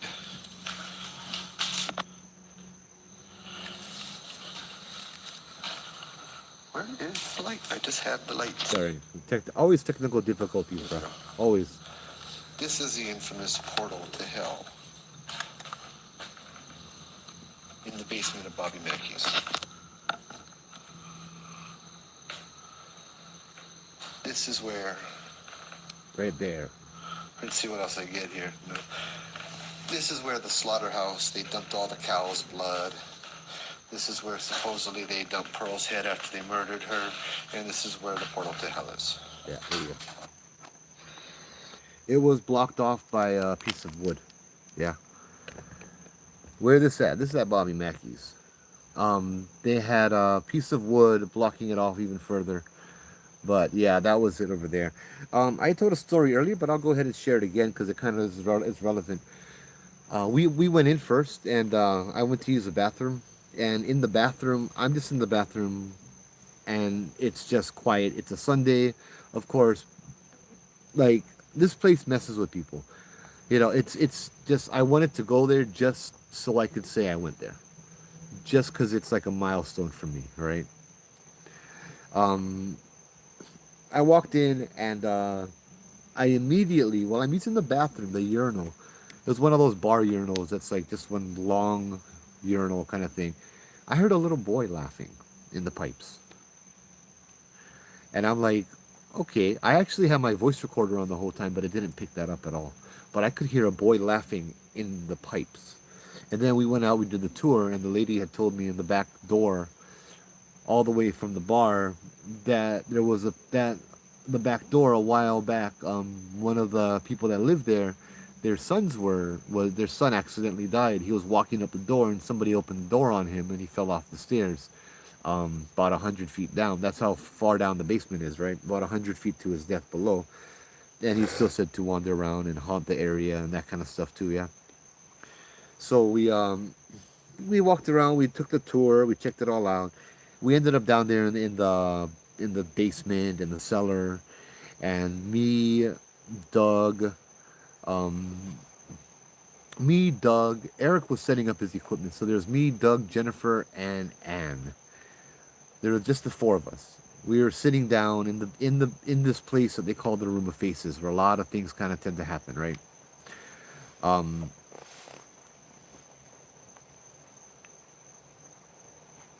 They call it sorry, Bombay. I did a live earlier. It's called The Strange and Vengeful Obake. I did a live on this platform and YouTube as well. If you want to hear about the stories about wildlife driving, I already did that earlier this month. They call it my. So yeah, we went over there and we went into this room and we're just sitting down now. Okay, we're sitting down. I'm next to Anne, facing Doug, and Doug is next to Jennifer. Doug's facing me. It's a smaller room surrounded by concrete, right? And so we go over there, we turn off the light, and we start talking and see what's going to happen and all of that. And, you know, in paranormal investigation, you turn them off so it's all dark and all black. And then you wait to see what happens. And you ask, is anybody here? Can you give us a sign? You know, that kind of stuff. And so we turn off the lights, and we're like, and then a little bit after that, you hear tapping. Like, you hear that noise, and I'm like, okay, who's tapping on, who's hitting something? And I turn on the light, and nobody was hitting anything. Jennifer looks up and tells me, this is a different Jennifer. This is Jennifer from the mainland. She tells me that something is tapping her chair. And so I'm like, something's tapping your chair, and she looks freaked out. She's like, something is hitting the leg of my chair, but there's nothing around her. You know, there's nothing close to her. You can see all around the whole room. It was like almost empty, right? So we turn off the light again, and we hear tung, tung, tung. We hear the tapping noises again, and it wasn't coming in threes. So I'm like, all right, whatever. This thing is stupid, right? And so hold on, let me finish the story. Then I really want to read this.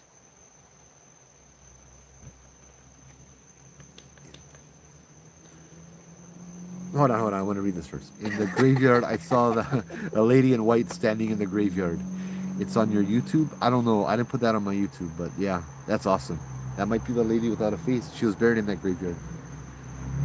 Um, so we hear the tapping, and I'm getting a little bit,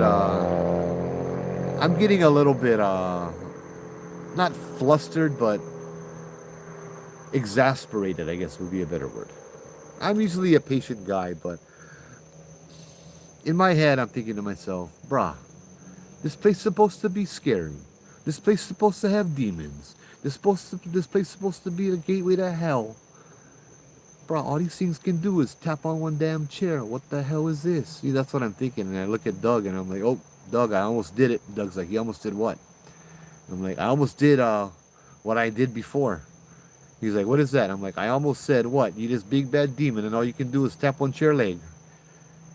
And Doug looked at me. He's like, but you just said it anyway, Joe. I'm like, oops. You know? I was kind of like, bruh, these things, these things piss me off because they pretend to be whole. I will be intimidating. I'm one scary monster. You better be aware of me. You better be afraid of me. Fear me. I go and control you because I can tap one leg chair. You know what I mean? I'm like, bruh, come on. You know what I mean? You want to intimidate me, you got to do something more than that. I hate watching these big bullies act like little, little girls when, somebody sees them for who they are. And so at that moment, Anne is next to me and she's wearing a rosary and she's grabbing the rosary in her hand and she's like just grabbing it and she's like, Joe. I'm like, what? She's like, I forgot how to pray. I'm like, you forgot how to pray? She's like, none of the prayers are coming to my mind right now. It's a complete blank. And I can tell she's freaking out. Doug is like, Joe, you got to teach her how to protect herself. Tell her how to do the white light around her. So I'm like, okay, I got it. So I'm going to teach her how to protect herself. And I start telling her about the white light you got to surround yourself with from head to toe. As the first word comes out of my mouth, this loud noise just echoes and reverberates the room. The whole room starts vibrating. The air starts vibrating. This loud noise is so deafening, I can't even hear my voice anymore. All of us jump and we scream. We didn't hear the scream. That's how loud this noise was. And by the time we were falling back down into our chairs from the jump, we were laughing because we heard what it was. It was a damn generator that was next to Anne. This thing was huge. It was a generator that turns on when the temperature drops too low and the heater turns on and blah, blah, blah. And I'm like, brah, that thing, it scared the pants off of all of us, dude. And then, still, I'm falling back down into my seat. We literally jumped, okay? We literally jumped up. And I'm falling back down into my seat. Before my butt hits the chair, I'm thinking to myself, perfect timing, huh? It's something didn't want me to tell Anne how to protect herself. And so I go up to Anne and I reach over and I cup my hands around her ears and I start yelling at her. That's how loud this generator was. I'm yelling how to protect herself in her ears. Okay? And the last word comes out of my mouth, the generator stops. And the air was energized because of the EMF that had just been blown through here. That it was so much energy in that room right then. A spirit would manifest with absolutely no problems. I was like, bruh, it was so tense. It was so like unreal. It was like the room was sparkling with energy. And I could feel this ugly thing right in front of my face, giving me the meanest stink eye. In my head, it was like a little imp. It had like these wings, it had this ugly face, and it was so close to me, and it was giving me such a stink eye, such an ugly look. Like I just stole its snack from it. I just stole its candy bar from it. I could almost smell its breathing. It was just that close, and like everybody was on edge. And I start telling it, you need to go. You need to leave us alone. You need to get the hell out of here right now. Go, get out of here. Now keep in mind, before I went into Bobby Mackey's, I said out loud and in prayers, I want all of my guardians to wait outside. I want to feel the brunt of this place. Just me. I want to be able to protect myself. I don't want to have to depend on other spirits to protect me. Which, by the way, is absolutely stupid because I learned that the hard way. Right? So I'm over there and I'm like by myself and I'm telling this thing to leave. And then the words come flying out of my mouth. And the words that come out of my mouth are, leave or my guardian will devour you. And in that you could still hear in the recording, what did I just say? You know, those words came out of my mouth before they entered my brain. My guardian will devour you? And then I had known that I had summoned one of my Hawaiian guardians who wasn't a guardian to me previously. One of the old Hawaiian gods that made himself known to me. That's another story that I had shared earlier this month. The god of war. The devourer of land, that stuff. And so he came and helped me. And the thing turned tail and ran and left the room. And the room was peaceful. The room was quiet. It felt empty. All of us just exhaled this relief. And we're just kind of like excited because we witnessed this. And we go back upstairs. You know, Eric is over there and he's like, oh, dude, I'm ready to go ghost hunting. And I'm like, oh, brah, I'm sorry. I think I want to scare away the ghosts. He's like, what? I'm like, I'm sorry, dude. I think I want to scare away the ghosts already. I'm like, I'll tell you what, though. I'll leave you down here by yourself, bro. Maybe you have luck. This guy had the whole equipment. Microphone set up, band set up, switchboard. He had microphones all over the place recording EMFs. This guy had the setup, bro. You know? And so he set it all up in the basement and all that. And I went back upstairs. And I'm like, okay, I'm going to take a break. I talked to the lady who was in charge, Angela. She was running the gift shop, running the place. She was the one giving us a tour. She was there while we were there. And I told her what had happened, and she was enjoying the story. She's like, wow, that's cool. You know, things happen in the Room of Faces. And then this girl, the same girl that I was messaging with that case to help with that demonic thing that spoke in Latin, she messages me. I'm at Bobby Mackey's, and she's like, Joe, where are you? What are you doing? And I'm like, oh, I'm at Bobby Mackey's right now. And she's like, oh no, that place is no good. I'm like, she's like, something's gonna happen. I said, oh, don't worry, it already happened. Hey, how's it? What's going on, ladies and gents? We're telling ghost stories at a haunted place. And so I'm like, okay. She's like, I told her, no worry, something already happened. We dealt with it. It's fine. And then she messages me back, it's not over yet. ... And I'm like, hell with this, bro. Turn my phone off. I'm like, nope, I'm not listening to this. I'm not having this. I'm not entertaining this. You know what I mean? I don't like anything more happen. And so we're hanging out in the gift shop, and I realized I lost my glasses. And so I'm looking for my glasses. And we had gone upstairs to Carl's room. Carl, by the way, the guy, the caretaker, the one that dug up the well on Ghost Adventures Revisited or something, when they revisit Bobby Mackey's.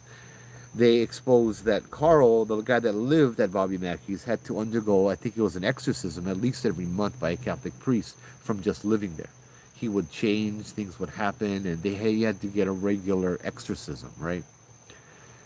And so we were in his room, we were investigating, but nothing happened, right? So all of this other stuff started happening, and then I'm going to retrace my steps to find my glasses. And so I'm like, okay, I'm going to go check Carl's apartment upstairs. And so Jennifer's like, give me to come with you? I'm like, nah, I'm good. She's like, kind of scary? Yeah. I'm like, nah, I think downstairs was scary. I think that's going to be it for tonight, you know? I'm like, after that, I'm not afraid of anything. Yeah, little do I know, right? So I start walking up the stairs. I go all the way down to the other side of the bar, past the little bull riding pit, and I start walking up the stairs. These creaky old wooden stairs up to Carl's apartment. And as I'm walking up the stairs, subconsciously, I start without meaning to, without any intention, I start saying the Lord's Prayer. I'm walking up the stairs and I'm saying out loud, Our Father who art in heaven, hallowed be thy name. And I'm like, what the hell's going on? You know, I roll with it. I'm like, all right, whatever. I say amen. I walk into Carl's room and I'm looking around for my glasses where I might have left them. And as I look in the corner of one of the room, all of a sudden, no noise, but this hot wind flies at my face from the wall. Okay, the brick wall. This hot wind. It was like if somebody had opened the oven that's at like 500 degrees. You know when you open them up, that heat that comes out, that hit me right in the face, and it was this gust of wind that blew right on my face, and I turned tail and I ran. I ran back down, and I must have been shaken. I was scared. That shook me up. That shook me. I don't know what it was, but whatever I had felt. Let me see if I can remember it. I've never really tried to remember that. So I walked into the room. I'm looking around with my light. I bend over and I look right at the wall down the corner where we were taking pictures. And that hot wind came, and I don't remember thinking anything. I just remember running. I ran downstairs, and Jennifer was like, "You okay? What's going on?" And I'm like, brah, hot wind. Dude, no, dude, there's something there. You know, I was like, dude, there's something there. Holy crap. And then I'm like, it's not done yet. There's something here. And I'm freaking out. And I have to stop myself from freaking out. And so I sit down and I relax and I pull myself together and I'm like, okay, this is fine. Start talking very calmly, trying to pull my shit together because I'm borderline freaking out. If any of you guys are asthmatic, put it this way, it felt like I was having an asthma attack and I didn't have an asthma spray. And every breath I took, my lung capacity was getting less and less and less. And I felt like I was slowly suffocating to death. I was slowly dying. That's what I felt like. And I'm over there really trying not to freak out. Angela looks at me and she's like, Joe, you are the spitting image of somebody. That right there where you're sitting, somebody else sat right there and did the same thing you're doing. You're trying to get your stuff together right now, aren't you? You're trying to not be afraid, are you? And I'm like, you're right. She's like, Zach Bagans was right there after everything that happened, sitting in the same place you are, doing the same thing that you did, that you're doing. And I'm like, oh, that's, wow, really? You know, like something shook him up that bad? Because I was shaken up. And she's like, yeah. And I'm like, all right, well, let's just go ahead and distract. So I bought a spirit box at Rolling Hills, the SP7. And so I turn on the SP7. This thing scans the radio frequencies and real fast. So all you really hear are phonetics and, you know, like, and the little, the static. Well, I turn it on, kind of just to distract myself. And there's a voice that comes out and says, leave now. I'm there. Anne's there. Angela's there. Doug's there, I think. And we all look at each other like, brah. I'm like, did you hear that? They're like, what the hell? A few seconds later, fuck you. Yeah, I knew I was hearing shit out there. That's why I walked over there. Okay. I heard a Wahine out there. You heard a Wahine out there? Yeah, like voices talking. So that's why I went out to go listen. They're far, like super far away, Yeah. but I can hear them. Well, I got the pendulum. We'll do them again if we need to. Yeah, nah, it's all good. Yeah. And so I get I'm freaking out, and then the spirit box says, get out, leave, flee, like that. And I'm like, bruh, what the hell? And I'm looking at them, and this stuff is it just keeps saying stuff like that. And I'm like, dude, what? This is like over several radio stations. This makes no sense at all. And then all of a sudden, there's a loud knock at the front door. And I'm like, oh, great. And I'm thinking it's Eric, because Eric was at the basement. And if you want to get in, the doors are locked. You would have to come up and knock on the door. So Angela's like, oh, no, I'll get the door. And I'm like, no, I'm going to go outside and smoke a cigarette anyway. I got the door, no worry. She's like, oh, okay. So I go, Jennifer joins me. And I'm still having the spirit box, which never say nothing. I completely forgot about it. I'm talking to Jen. We're walking to the front door where I think Eric is over there. And right as I get to the front door and I open it up, the spirit box, I open the door, the spirit box yells, leave. And I'm like, okay, the hell with this. I turn it off. I go outside. No more air. There's nobody outside. There's zip. Nobody's outside. I look down, left, I look right. There's nobody there. It's like nighttime. It's like midnight. You know what I mean? There's nobody there as far as the eye can see. I look down the hill to the cellar. The cellar door's closed. Eric's not. He's still down at the cellar doing his thing. And I'm like, huh, what the hell was that?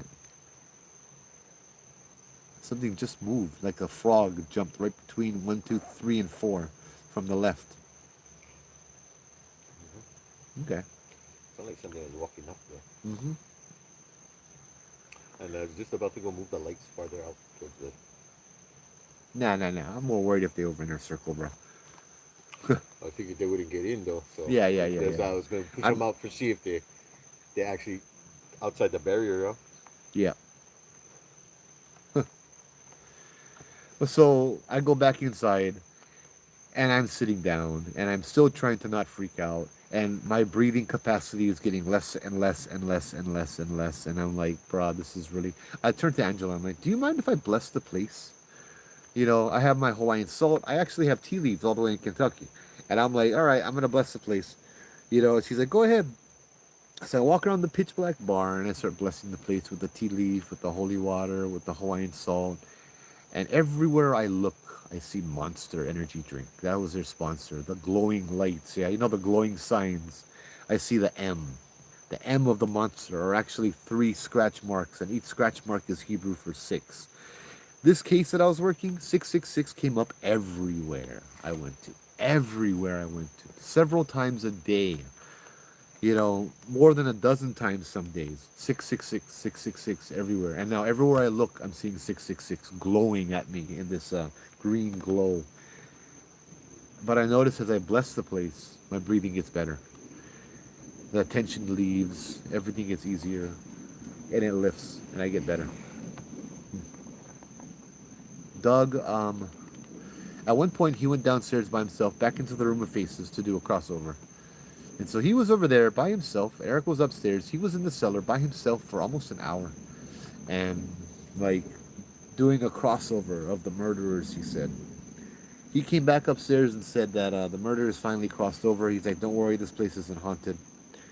You know, this place isn't haunted anymore. Which I always kind of laugh at that. Because doing the ghost tours, a lot of people would tell me that too. Don't worry, there's a little girl here. But I crossed her over. This place shouldn't be haunted anymore. First I was kind of upset. Like, bruh, leave the ghosts alone. You know, who do you think you are? Going into a place that's not yours and making the spirits do this and that. But that's when I was new and I didn't know what I was doing, yeah. And I soon noticed that the spirits, even though you cross them over, they come back. Again and again and again. I don't think they come back. I think that it's a different spirit that takes on their persona. Like I was told, but by Doug, because Doug was telling me spirits die, ghosts die. The spirits, nothing lasts forever. He said even the demigods of old Hawaii only last about 600, 700 years, and the ghosts only live about that long, which is why we were talking about castles and how some of these older castles from the 1100, 1200, 1300s, they had a lot of ghost stories, but now they don't have any more. He's like, because the ghosts left, right?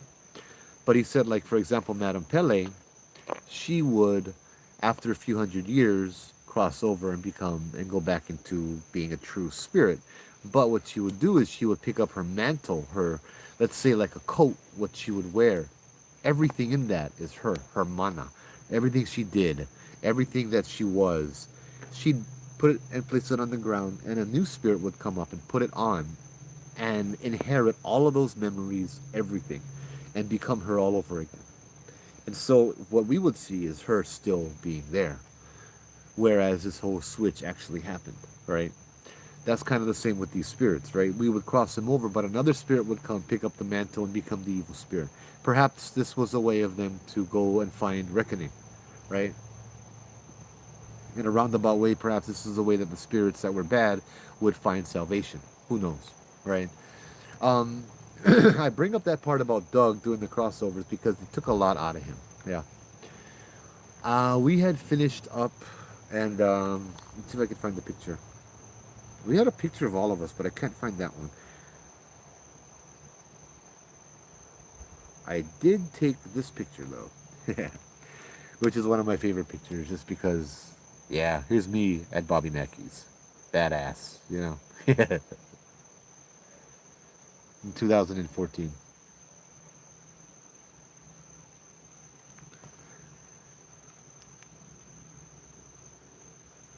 I think that weird noise was a car, yeah. Yeah, yeah, yeah. Yeah.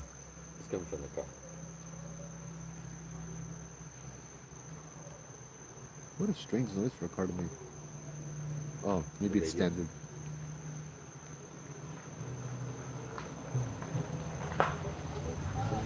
Oh,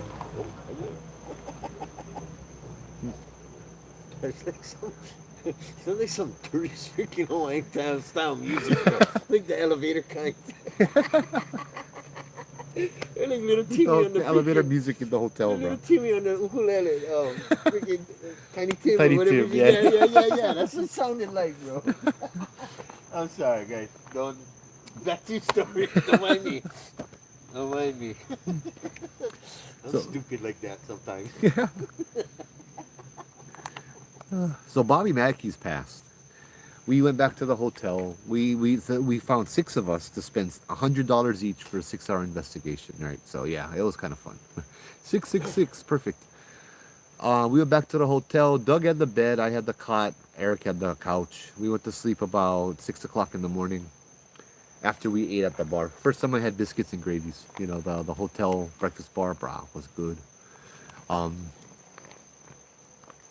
Biscuits and gravy and the cheese on top, right? That was ono. First time. And I think that was the last time I ever had one too. But we went over there and we woke up about noon. And I woke up first and I woke Doug up because Doug had blood on his pillow. And I'm like, Doug, you okay or what? Doug is bolo head, right? He's bald. I'm like, Doug, you okay or what? He's like, yeah, I'm fine. What's going on? He's like, what's wrong? I'm like, dude, look at your pillow. He looked at the pillow. When he lifted his head, I could see that there was blood and there was something black, like a black tarry substance on his pillow. He's like, bro, you okay or what? He's like, Joe, just check my head. Maybe I cut it. And so I checked his head. There's no cuts. There was no blood, dried blood on his ear, nothing anywhere that I could look. Anywhere that I looked, there was no blood coming out of him at all. No visible blood on his head, just on the pillow where his head was lying. And that black, tarry-like substance. So we just kind of went down to the pool, chilled out until that night when we went to investigate Sedamsville Rectory. I was still kind of raw from from Bobby Mackeys. I was still kind of shaking a little bit. I bought a shot glass from Bobby Mackeys and I filled it with Hawaiian salt and I just tied a rubber band around it, you know, and put a cap over it. And I'm like, all right, I'm taking this home. Nothing is following me home from this. I got the salt in it, holy water next to it, wrapped in a tea leaf. We're all good. You know what I mean? I wanted to take a souvenir of Bobby Mackeys, and Doug got the last sweater. So, like, dang it. So, yeah, we did that, and we went to Sedamsville Rectory. Sedamsville Rectory is a place also on Ghost Adventures where the priests would copulate with the nuns. They would have dog fights and the dog fighting in the basement. A whole bunch of bad things happened over there, right? So we did our investigations and all that. The follow-up was that one of the owners, it was a couple, right? They would go over there every night to feed the cats, but the wife was really sick. She had a flu or a fever or something, and they promised, because the place was super haunted, to never go. Hey, don't worry, Joy. To never go home, to never go to that house by themselves. Unfortunately, on one day they did, because she was sick, and so the husband went over there to feed the cats. And so the wife had him on FaceTime, and they were there, and he went over there, he fed the cats, and then his FaceTime cut out. And he wouldn't answer the phone, and so she went back there to find him, and he was in the house. He was sitting in the dark on one of the chairs that the priest would sit in, and he was like fully possessed, kind. You know, I remember other things happening, but I remember the order it happened. I don't think that was the time. I think somebody else came in, might have come with it, but it's on the Ghost Adventure stuff. You guys can look it up and see for yourselves. So we went over there. We went into the basement. We did investigations. We saw the dog the dog's nails that were embedded into the door frames. The doors were changed, but the door frames, they basically starved the dogs, and the dogs were trying to claw their way, dig their way out of the door to freedom. Then they would fight them after they were all crazy, right? And you could see, like I said, literal dog claws that came out of them stuck in the door frame, and a whole lot of scratch marks. So we're looking at that. Me and Ann are looking through that, and all of a sudden, we hear growling outside. And we fed the cats. That's part of it, right? So we put the cat food outside earlier, and then we hear growling and fighting, and I'm like, brah. I'm looking at Ann. I'm like, is this for real? Are we really witnessing this right now? And then we noticed that it was coming outside because we could hear the noise really loud, like there was like these animals fighting. And I'm like, brah, what the hell? And I've never heard these animals before. And she's looking at me with wide eyes, and I'm looking around, and I notice it's coming from outside. And so I open the window and I look. It's a bunch of raccoons fighting outside over the cat food. Just a bunch of raccoons. Not raccoons in Hawaii. Sorry, I never heard of them before. And so me, I'm like, just a stupid raccoons. And me, I'm thinking raccoons are like birds, yeah? You go up to them, you stomp your foot, and they fly away like the pigeons. So I go outside to scare them away from the cat food. And I end up being the one running away. I stomp my foot at them to try to scare them away. Nope, they don't get scared away. They stopped, they looked at me, they stood up on their hind legs, they started growling and walking towards me with their hands like hands held open, like they're gonna get me. And I'm like, okay, nope, hell with this, bro. These things are terrifying. We went upstairs into the attic, and we turned off all the lights, and we did a little ghost hunting up there. I don't really remember much of what happened, but it seemed like there was nothing there. It felt to me like something was sleeping. Yeah. It felt like something was slumbering. Something very big was sleeping. And right around 1 o'clock in the morning, maybe 1 o'clock, 1:30 in the morning, it started waking up. And that was the time we decided to leave.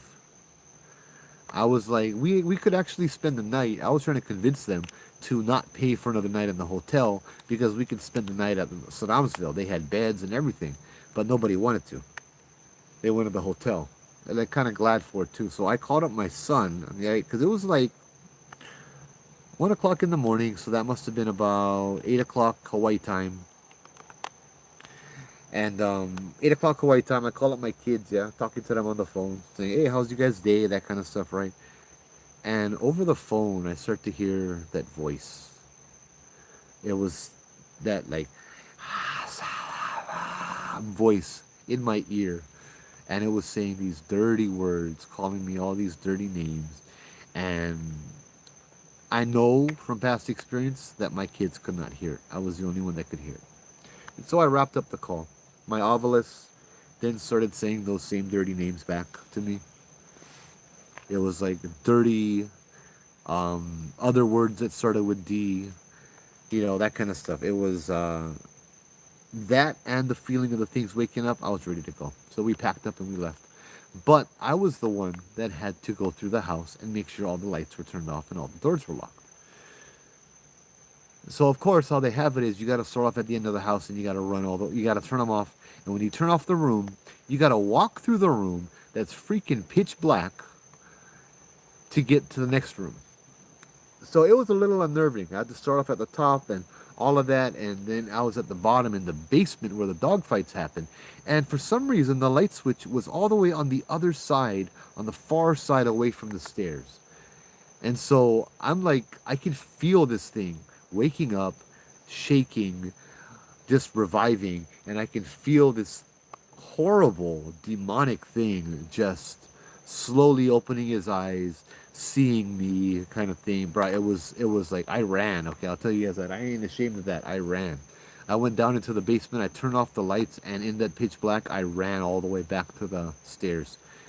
I did that twice because there are two sides to the basement. And it was just unnerving, Hold on.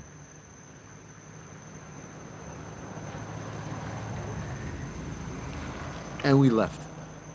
We get back to the hotel, and we notice something interesting. The black goo was gone. Just the blood was on the pillow. The black goo was gone. And Doug was like, I knew it. I'm like, what do you mean you knew it? He's like, I went to the Valeska axe murder house years ago, and the same thing happened. That's what happens when you try to cross over these bad spirits. I'm like, what do you mean? He's like, that black goo, that black tar, was all that junk stuff from these two spirits that I crossed over last night, the two murderers. Yeah. He says what they do is they go into him to cross over because he's the portal, and then they literally like tore him apart as they were getting out.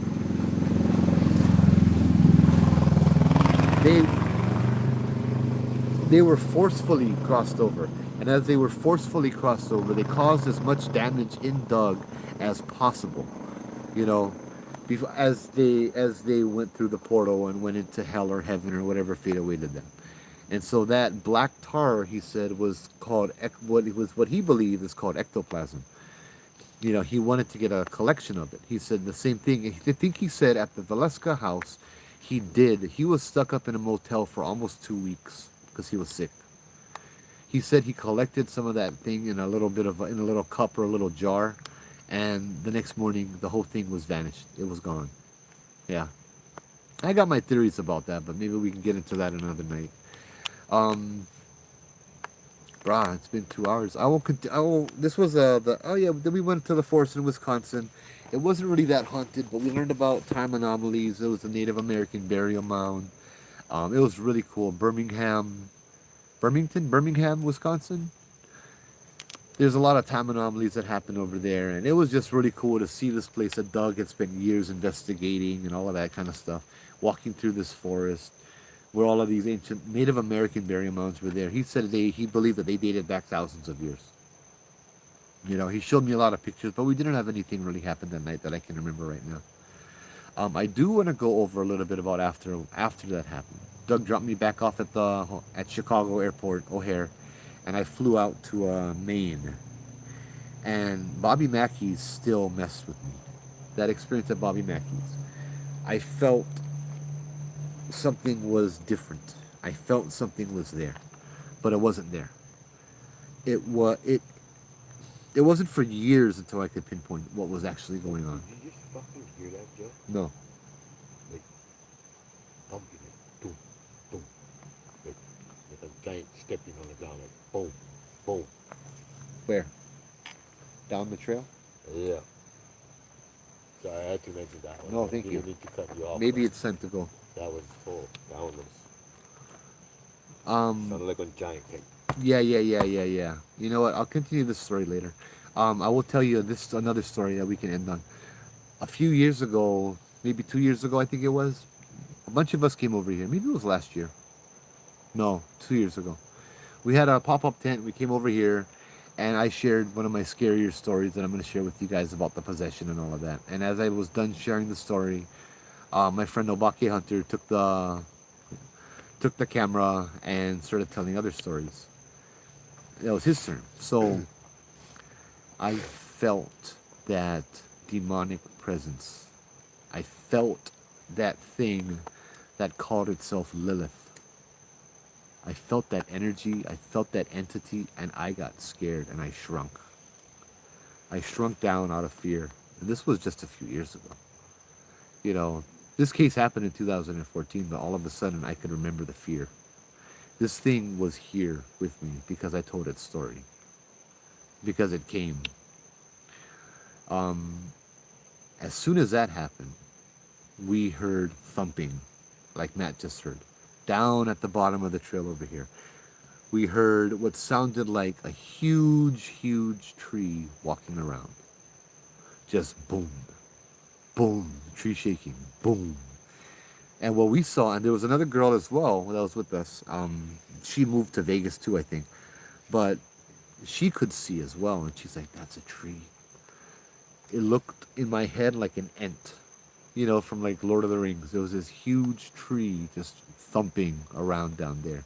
And as soon as that started happening, that presence that I had felt that I was so terrified of left. It just disappeared.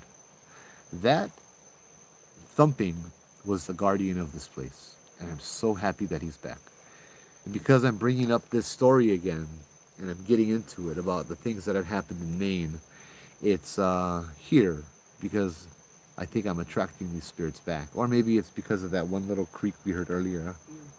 Yeah, I mean, I'm not worried. It didn't, it Yeah, I'm didn't not. scare me or anything. I mean, But like this thing doesn't belong here.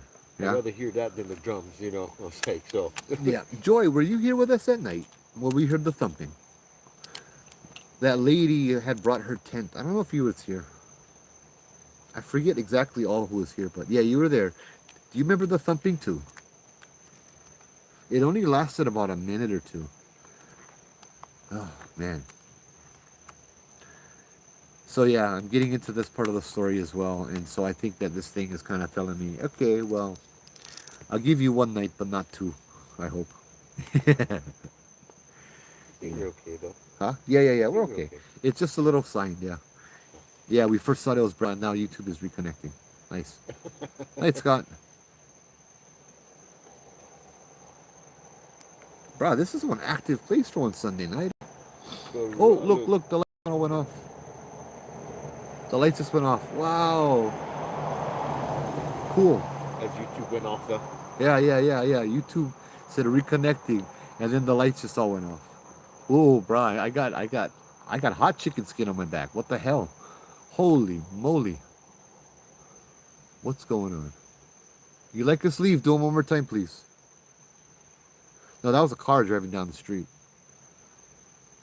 If you want us to leave, please do it one more time. Okay, I don't think. Wow, what the hell's going on around me, bro? Holy moly. Okay. I'm feeling this stuff all up and down my back. It's like a hot chicken skin. I don't know how to explain it. Oh, okay.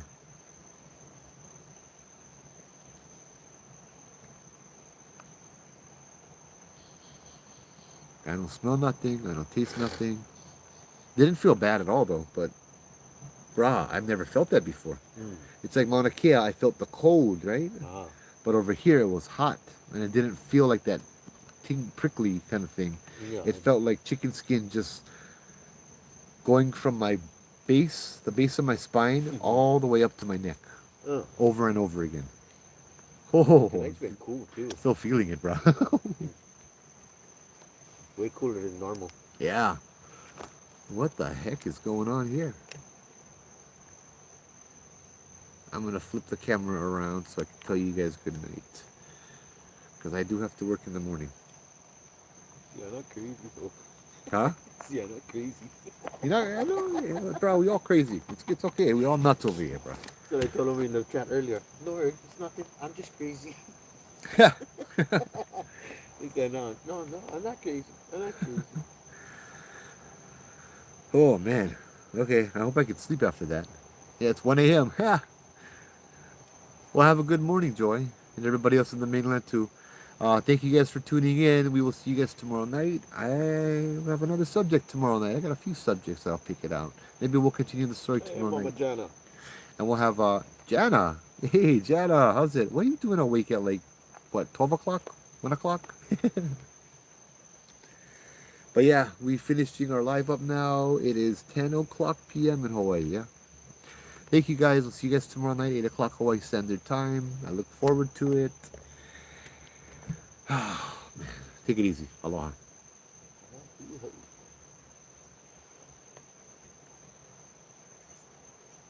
Maybe you go share your stories tomorrow, bro. Oh, nice. He said, if you got stuff planned, bro, go with your stuff.